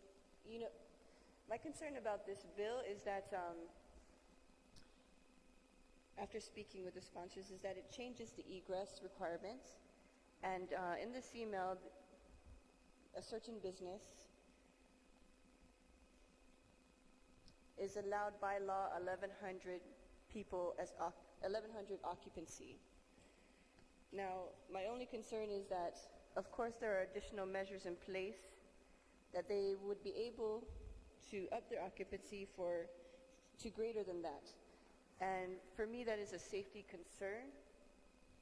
However, I was reassured that because we adopt international codes and it has been vetted that, you know, that the people will be safe in this instance.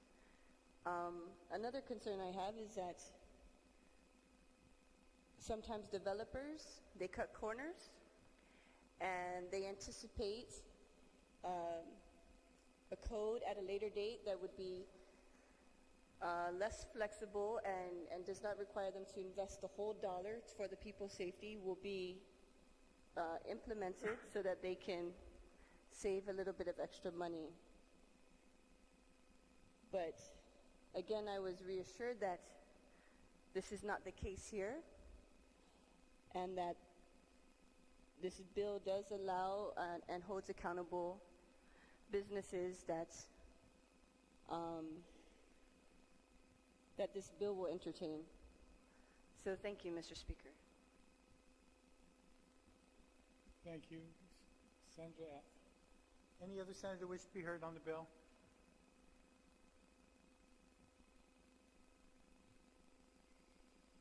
Senator Abbott.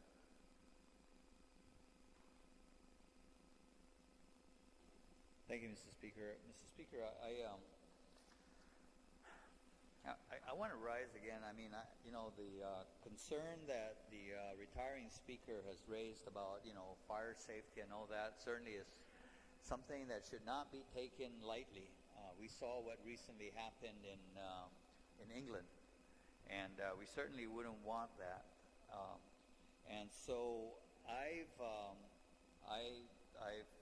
certainly had a lot of interaction with the chairman of the Guam Building Code Council, which on that sits several engineers, several folks from the Guam Fire Department, and so they look at this closely. Now, the comfort that I get in the fact that is that our Guam Fire Department does a really good job. A real, they do their due diligence to make sure that these facilities that accommodate large numbers of people are in fact safe. I have seen where they wanted to set up these beautiful flowers in the middle of the hallway and whatnot, and GFD came in and told them, take it down, that's a fire, that compromises fire safety. So I have a lot of confidence in our fire department that they're not, that they're enforcing the fire safety regulations. I think what we have here is a situation where a particular hotel, when it went in for approval of its designs, went in and it was approved under, I believe it was the 2009 fire code. And of course, this particular hotel did take quite a number of years to build. And in the process of building it, they realized that the upcoming fire code, which gets updated every 3 years, in fact, was going back to an old standard where the egress requirements, your fire escapes, was not as stringent in terms of how wide it is.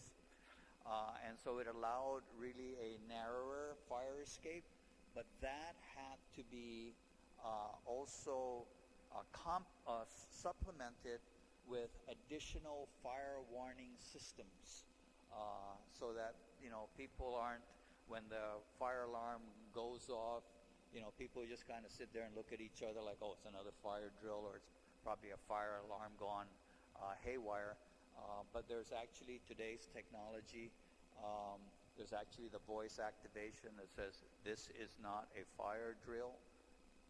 Exit the building at this time." But the bottom line is that I take great comfort in our fire department that they do their due diligence in making sure that our buildings out there are safe. Thank you.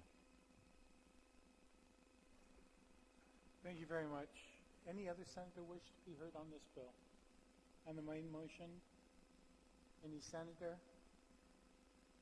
If not, the sponsor is welcome to close.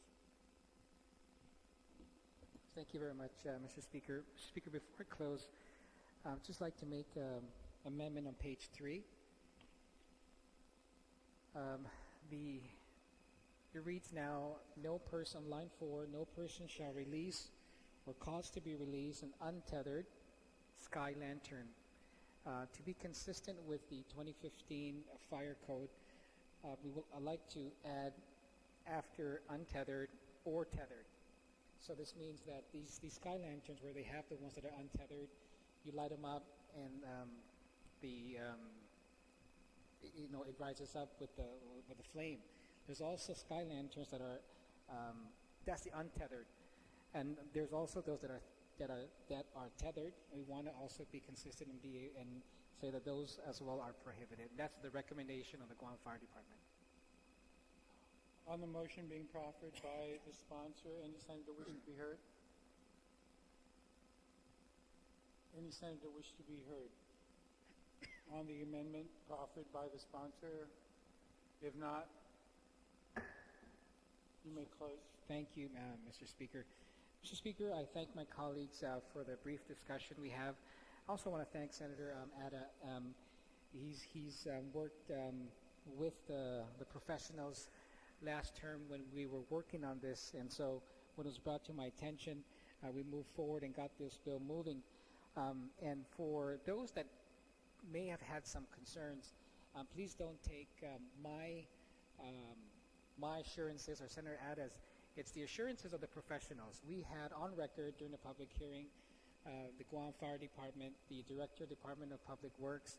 We also have on record, Mr. Speaker, the written testimony of the Chairman of the Guam Building Code Council that ensures that the amendments made to this bill does not put our community in harm's way. And so with those assurances, I believe we can all feel some comfort that this does not do anything to harm our community. And so I ask my colleagues for their support on this measure.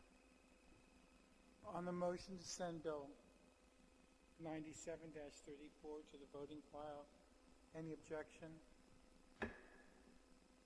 Senator Rodriguez, you recognized on Bill 103.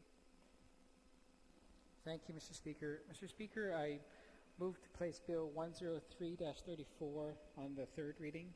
Be allowed to briefly speak on it. Please. Thank you. Mr. Speaker, Bill 103 is relative to expeditiously producing special recognition veterans license plates. In the previous legislature, Mr. Speaker, there was an effort by this body to ensure our veteran community received these special recognition veterans plates. For those that have received special recognitions for the work and the contributions they have provided to our country and to our island.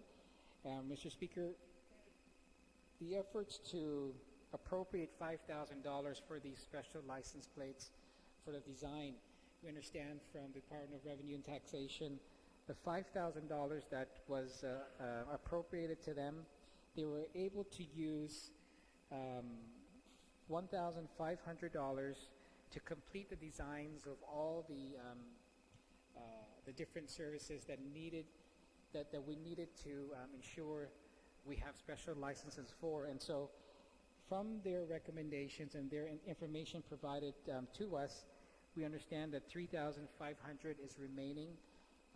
However, the language in the current statute is very restrictive in that it must only be used for the design of the template. And so what this measure does, Mr. Speaker, is allow for the remaining $3,500 to be used to actually produce these special recognition plates, and that we're directing that the first batch to be produced be the Military Order of the Purple Heart license plates. Of course, this is pursuant to the registration list that was approved by the Guam Veterans Affairs Office. And so I ask my colleagues for their support on this measure. Thank you very much, Senator. Senator Ada? Thank you, Mr. Speaker. Mr. Speaker, I rise in support of the bill here. However, I would like to make an amendment. And on page 2 there, line 5,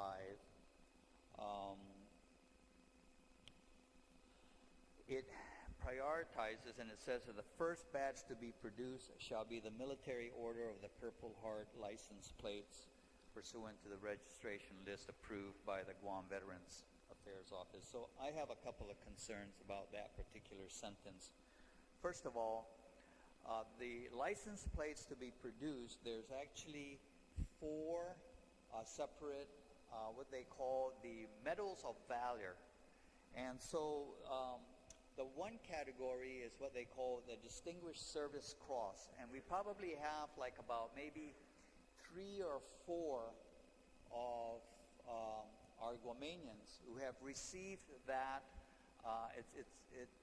Usually, and a lot of these veterans or retirees that have been awarded the Distinguished Service Cross were actually put in for the Congressional Medal of Honor. But, you know, that has its own challenges, and you've probably seen, you know, the politics that's involved with that. And so many of those recommendations actually got downgraded to a Distinguished Service Cross, which is the second highest award of valor. And then that is followed by the Silver Star. Again, these are awards that are made as a result of action in combat, and you know, basically just disregarding their own personal safety, and have actually, as a result of their actions, were awarded the Silver Star. We probably got about maybe, less, you could probably count it on 2 hands, the number of people. And then you've got the third category, which is now, of course, most of these people who have gotten the Distinguished Service Cross most likely also received wounds during the combat and would have also been awarded the Purple Heart. And then you got the third category of Medal of Valor, and that is the Bronze Star with the V device.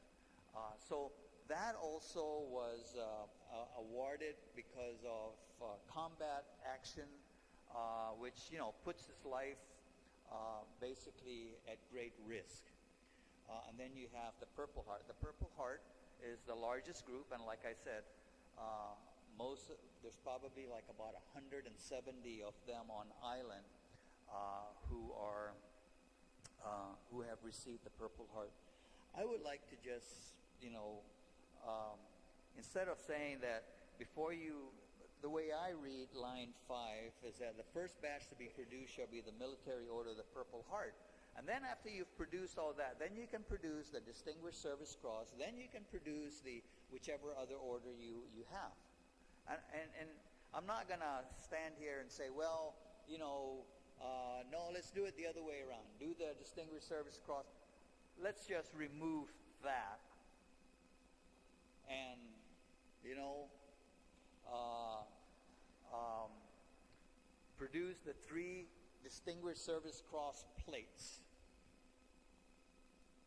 If Reverend Tax chooses to do that. But let's not be the one to say, do this batch first and then do that batch. We just need, I think our work has to be funded and, you know, let them work it out. And so my amendment would be on line 5 to delete the sentence, the first batch to be produced shall be the Military Order of the Purple Heart license plate pursuant to the registration list approved by the Guam Veterans Affairs Office. Um, you know, a lot of these guys, they, if pursuant to the registration list approved by the Guam Veterans Affairs Office, and again, the problem that I see there is that I got a DD 214. It says right there that I'm a recipient of the Purple Heart. I'm a recipient of the Distinguished Service Cross or whatever. Why do I have to go down to the Veterans Affairs Office and have to get that certification? You know, there's other ways to certify it. So, you know, we can, you know, the Veterans Affairs Office can provide that certification. There's the Military Order of the Purple Heart organization that can provide that same verification. I can go up there and produce, or the individual, not me, because I certainly didn't get one, but the recipient can actually show his DD 214, which is his military history. It's a one-page document which shows he's a recipient of that award. So that's my amendment, Mr. Speaker. It's just to remove that, and let's not, you know, I think that's going to cause more problems than really necessary. So my amendment is on line 5 from the word the first batch all the way down to line 7 up to the word Veterans Affairs Office. Thank you. Thank you.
Senator Rodriguez, did you?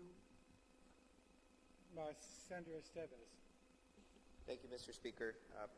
I rise in support of the measure. I do propose an amendment.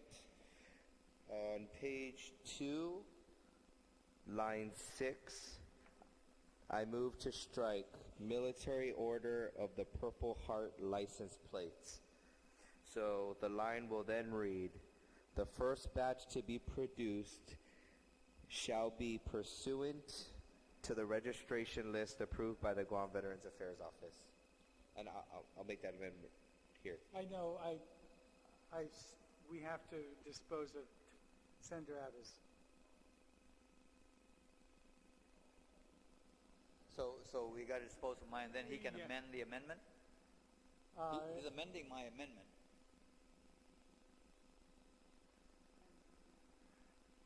If we delete the language, there's nothing to amend. Okay, so maybe to You're make it gonna need to easier, withdraw I should withdraw my amendment. I'll withdraw my amendment, and he can make the amendment, which is probably, which I think is a better amendment. Yes. Thank you. On the motion to withdraw the amendment, no objection. Senator Estevez. Thank you. So again, to reiterate, the amendment is starting on line 5. The sentence is, the first batch to be produced shall be, keep that portion, and the strike will start with the, continued on line 6, military order of the Purple Heart license plates. So as then, it should read, the first batch to be produced shall be pursuant to the registration list approved by the Guam Veterans Affairs Office.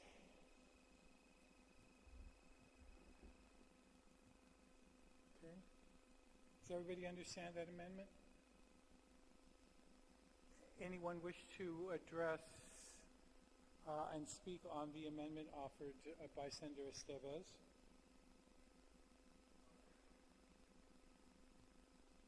No objection? You had what?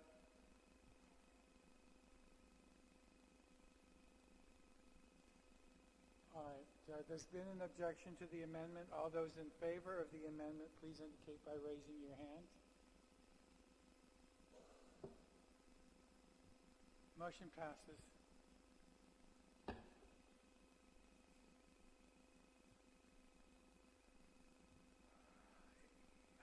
On the main motion, any other senator wish to be heard? On the main motion? If not, you're welcome to close. On the motion to send the bill down to voting file, any objection?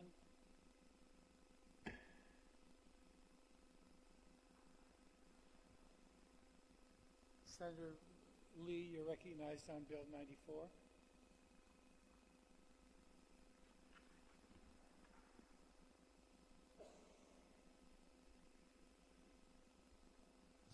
Thank you, Mr. Speaker. I move to place Bill number 94-34LS as substituted by the Committee on Appropriations and Adjudication on the third reading file.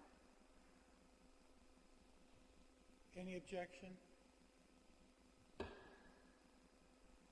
Thank you, Mr. Speaker. I move that debate on Bill 94 be limited to one speech of 2 minutes per member.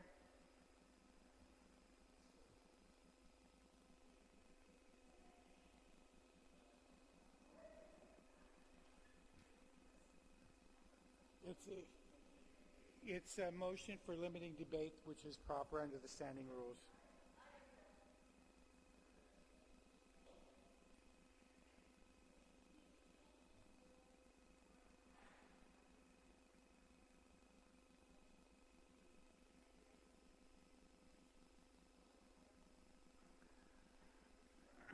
There's been an objection.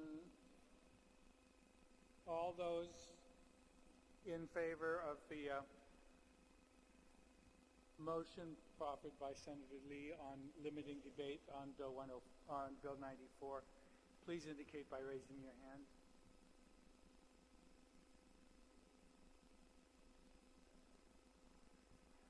her motion was to limit discussion to 2 minutes.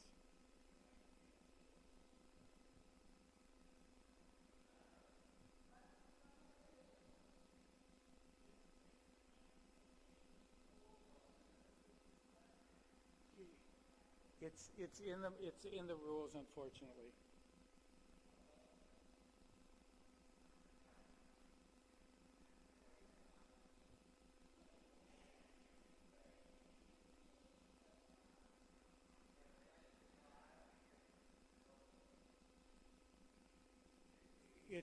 No, it's not. It's procedural.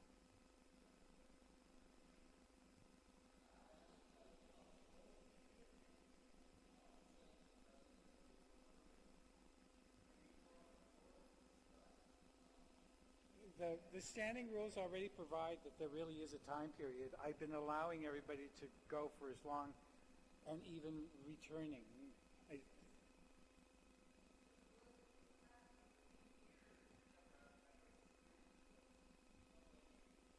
Okay, the motion has been made, and please raise those of you, all those in favor indicate by raising your hand.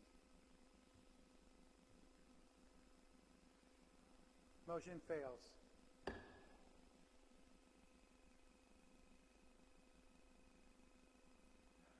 You're welcome to open.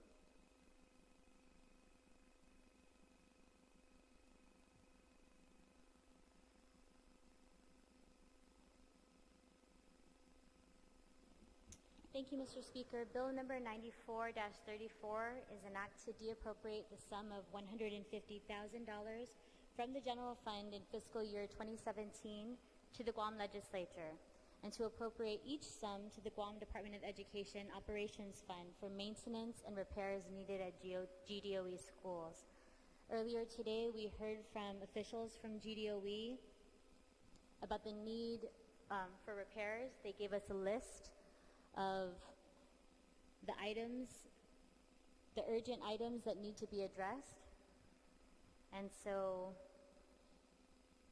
I asked my colleagues for support of this measure so we can make sure that we have these repairs completed before the beginning of the school year. And I thank them in advance for the support. To Masi.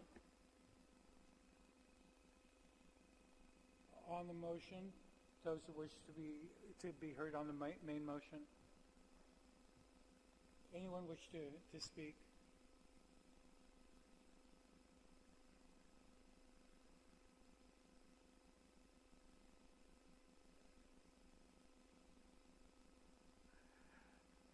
Senator Sinaks. Mr. Speaker, you know, I'm in support of the bill, but the only question I have is, throughout all our discussion in committee of the whole, money's not available until October, so I'm just curious, when does this go into effect? Now? There's no money yet? Thank you.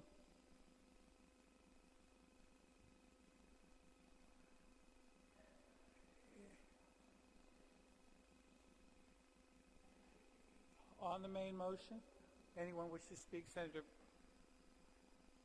Rodriguez. Thank you, Mr. Speaker.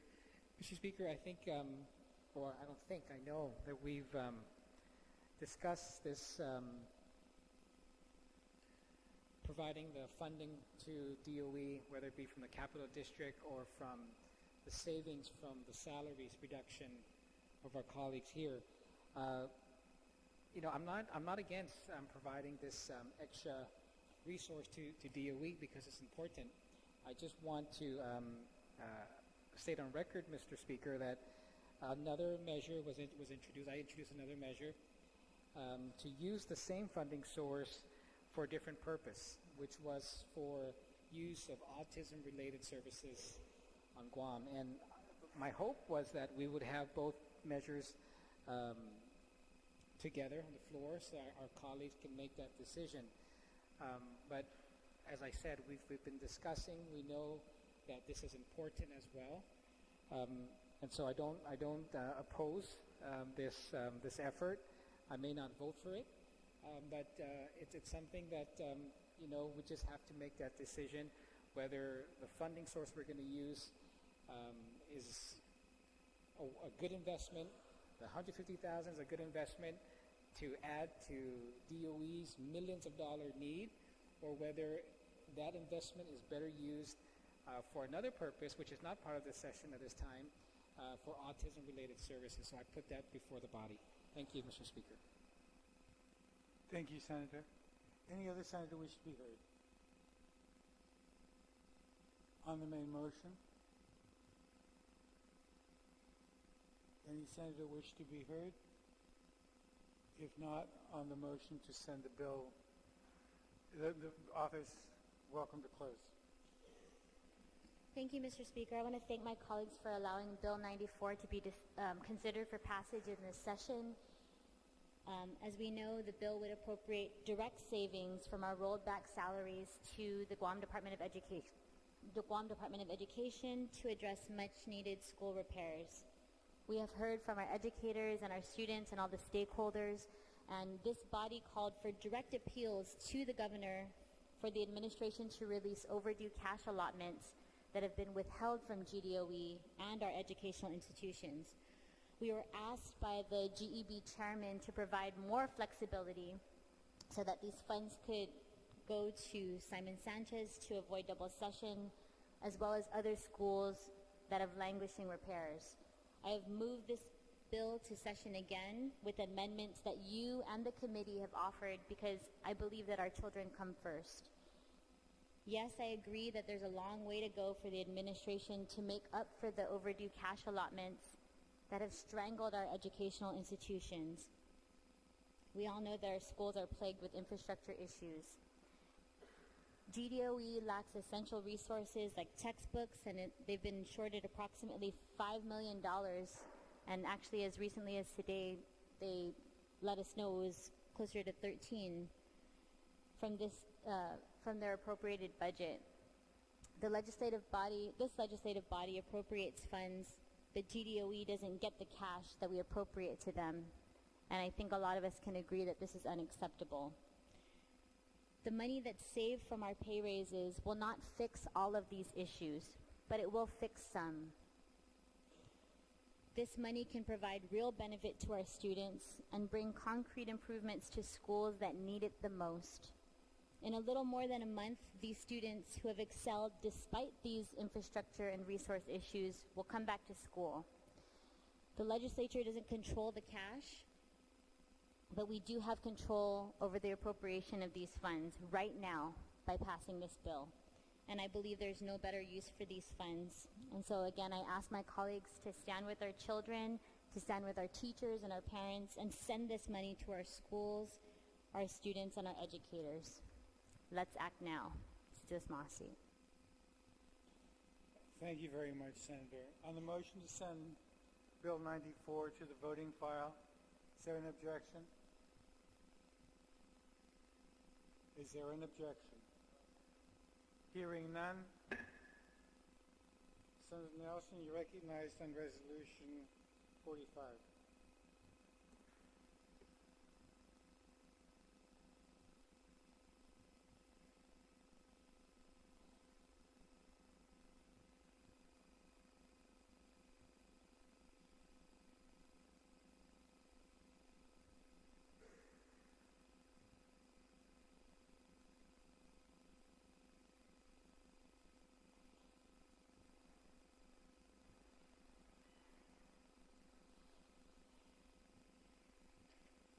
Thank you, Mr. Speaker.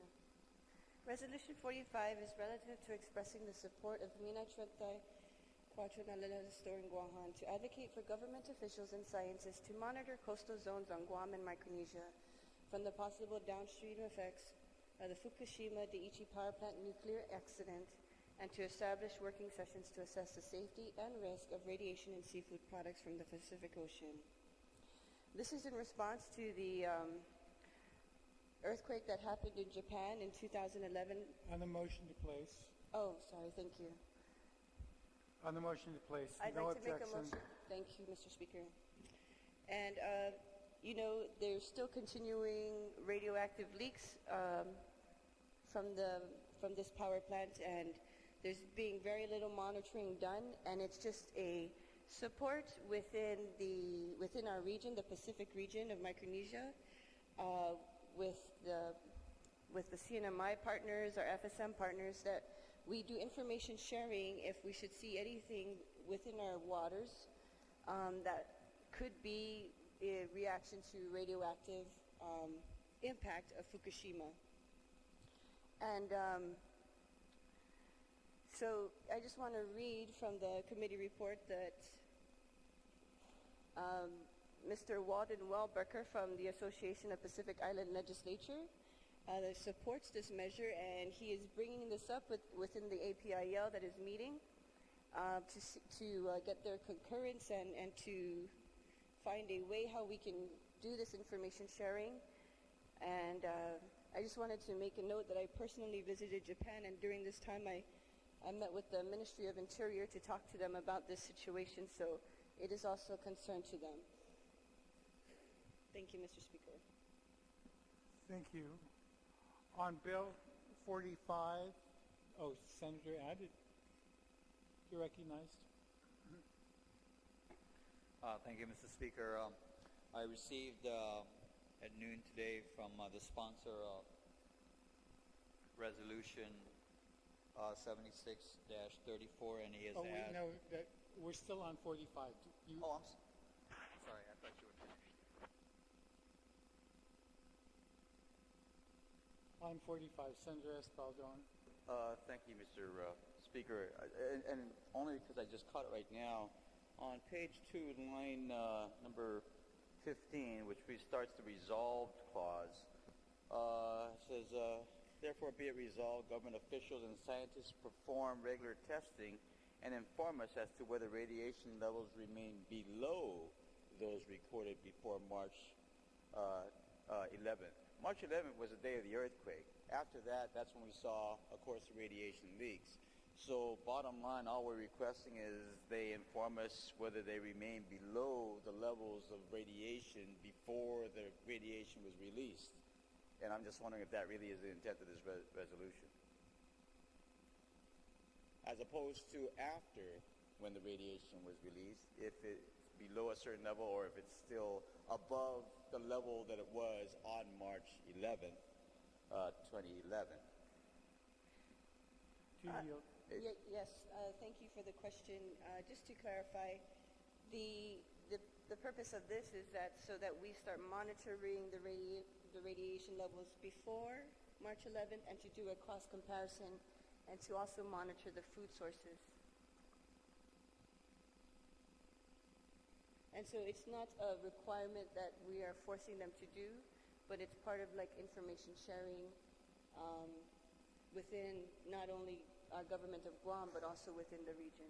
No, and I appreciate what we're trying to achieve. Hopefully that's what's going to happen, that there will be dialogue in terms of what's in the seafood. I guess the issue to me is that why would we need to know whether the radiation levels remain below those recorded in March 11th when the radiation levels didn't occur after March 11th? Yes, so if it was lower than what it was before, which I'm not really sure we even know what it was before, then it seems kind of self-defeating. But I just want to bring that up. It seems a little odd, but I'll leave that to the sponsor. Thank you, Mr. Speaker. Thank you, Mr. Speaker. I just, a quick response. There's radiation levels within our oceans, regardless this power plant blew up or not. It is good usually in a scientific approach to take historical data and compare it to current data and extrapolate evidence to project effects in the future. And so that was just the reasoning. If we could make it more clear, and perhaps an amendment can be made to make this a little bit more clear, I appreciate it. I would welcome it. Thank you, Mr. Speaker. I think that was the attempt, but there's been no motion to amend, so we'll just continue with the bill, the resolution as it's stated. Anyone else wish to speak on the resolution?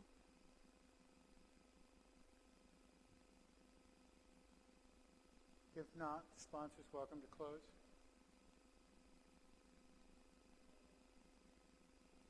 I just want to thank my colleagues for their, unwavering support, and it's been a long night, so, yes, thank you very much. On the motion to send Resolution 45 to the voting file, any objection? Mr. Majority Leader, you're recognized on a request on 75 and 76, I think? Yes, Mr. Speaker, the sponsor of Resolution 76 and 107 asks that these resolutions be passed on file, and you'll attend to it at a later date.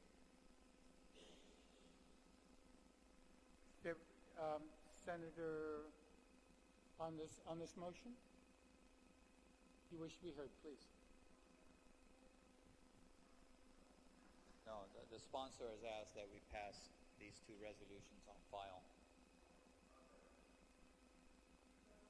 No, it's not being brought up at all. It's being passed on file. There's no objection to doing that. He's not here to present it, and so he's asked that it just stay on the agenda as, okay?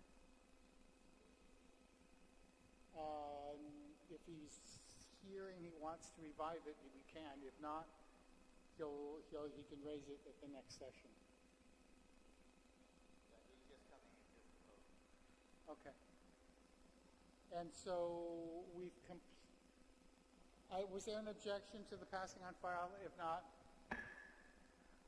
we've now reached the end of the agenda. I don't know what time we'll be reconvening tomorrow. We'll reconvene for voting tomorrow at some point. Please watch your WhatsApp, your chat, and I will get it out as soon as I get word from the staff that they're ready. And if they're not ready tomorrow, then 4 o'clock, they say. So we'll meet at 4. The legislature stands in recess until 4 tomorrow afternoon for voting on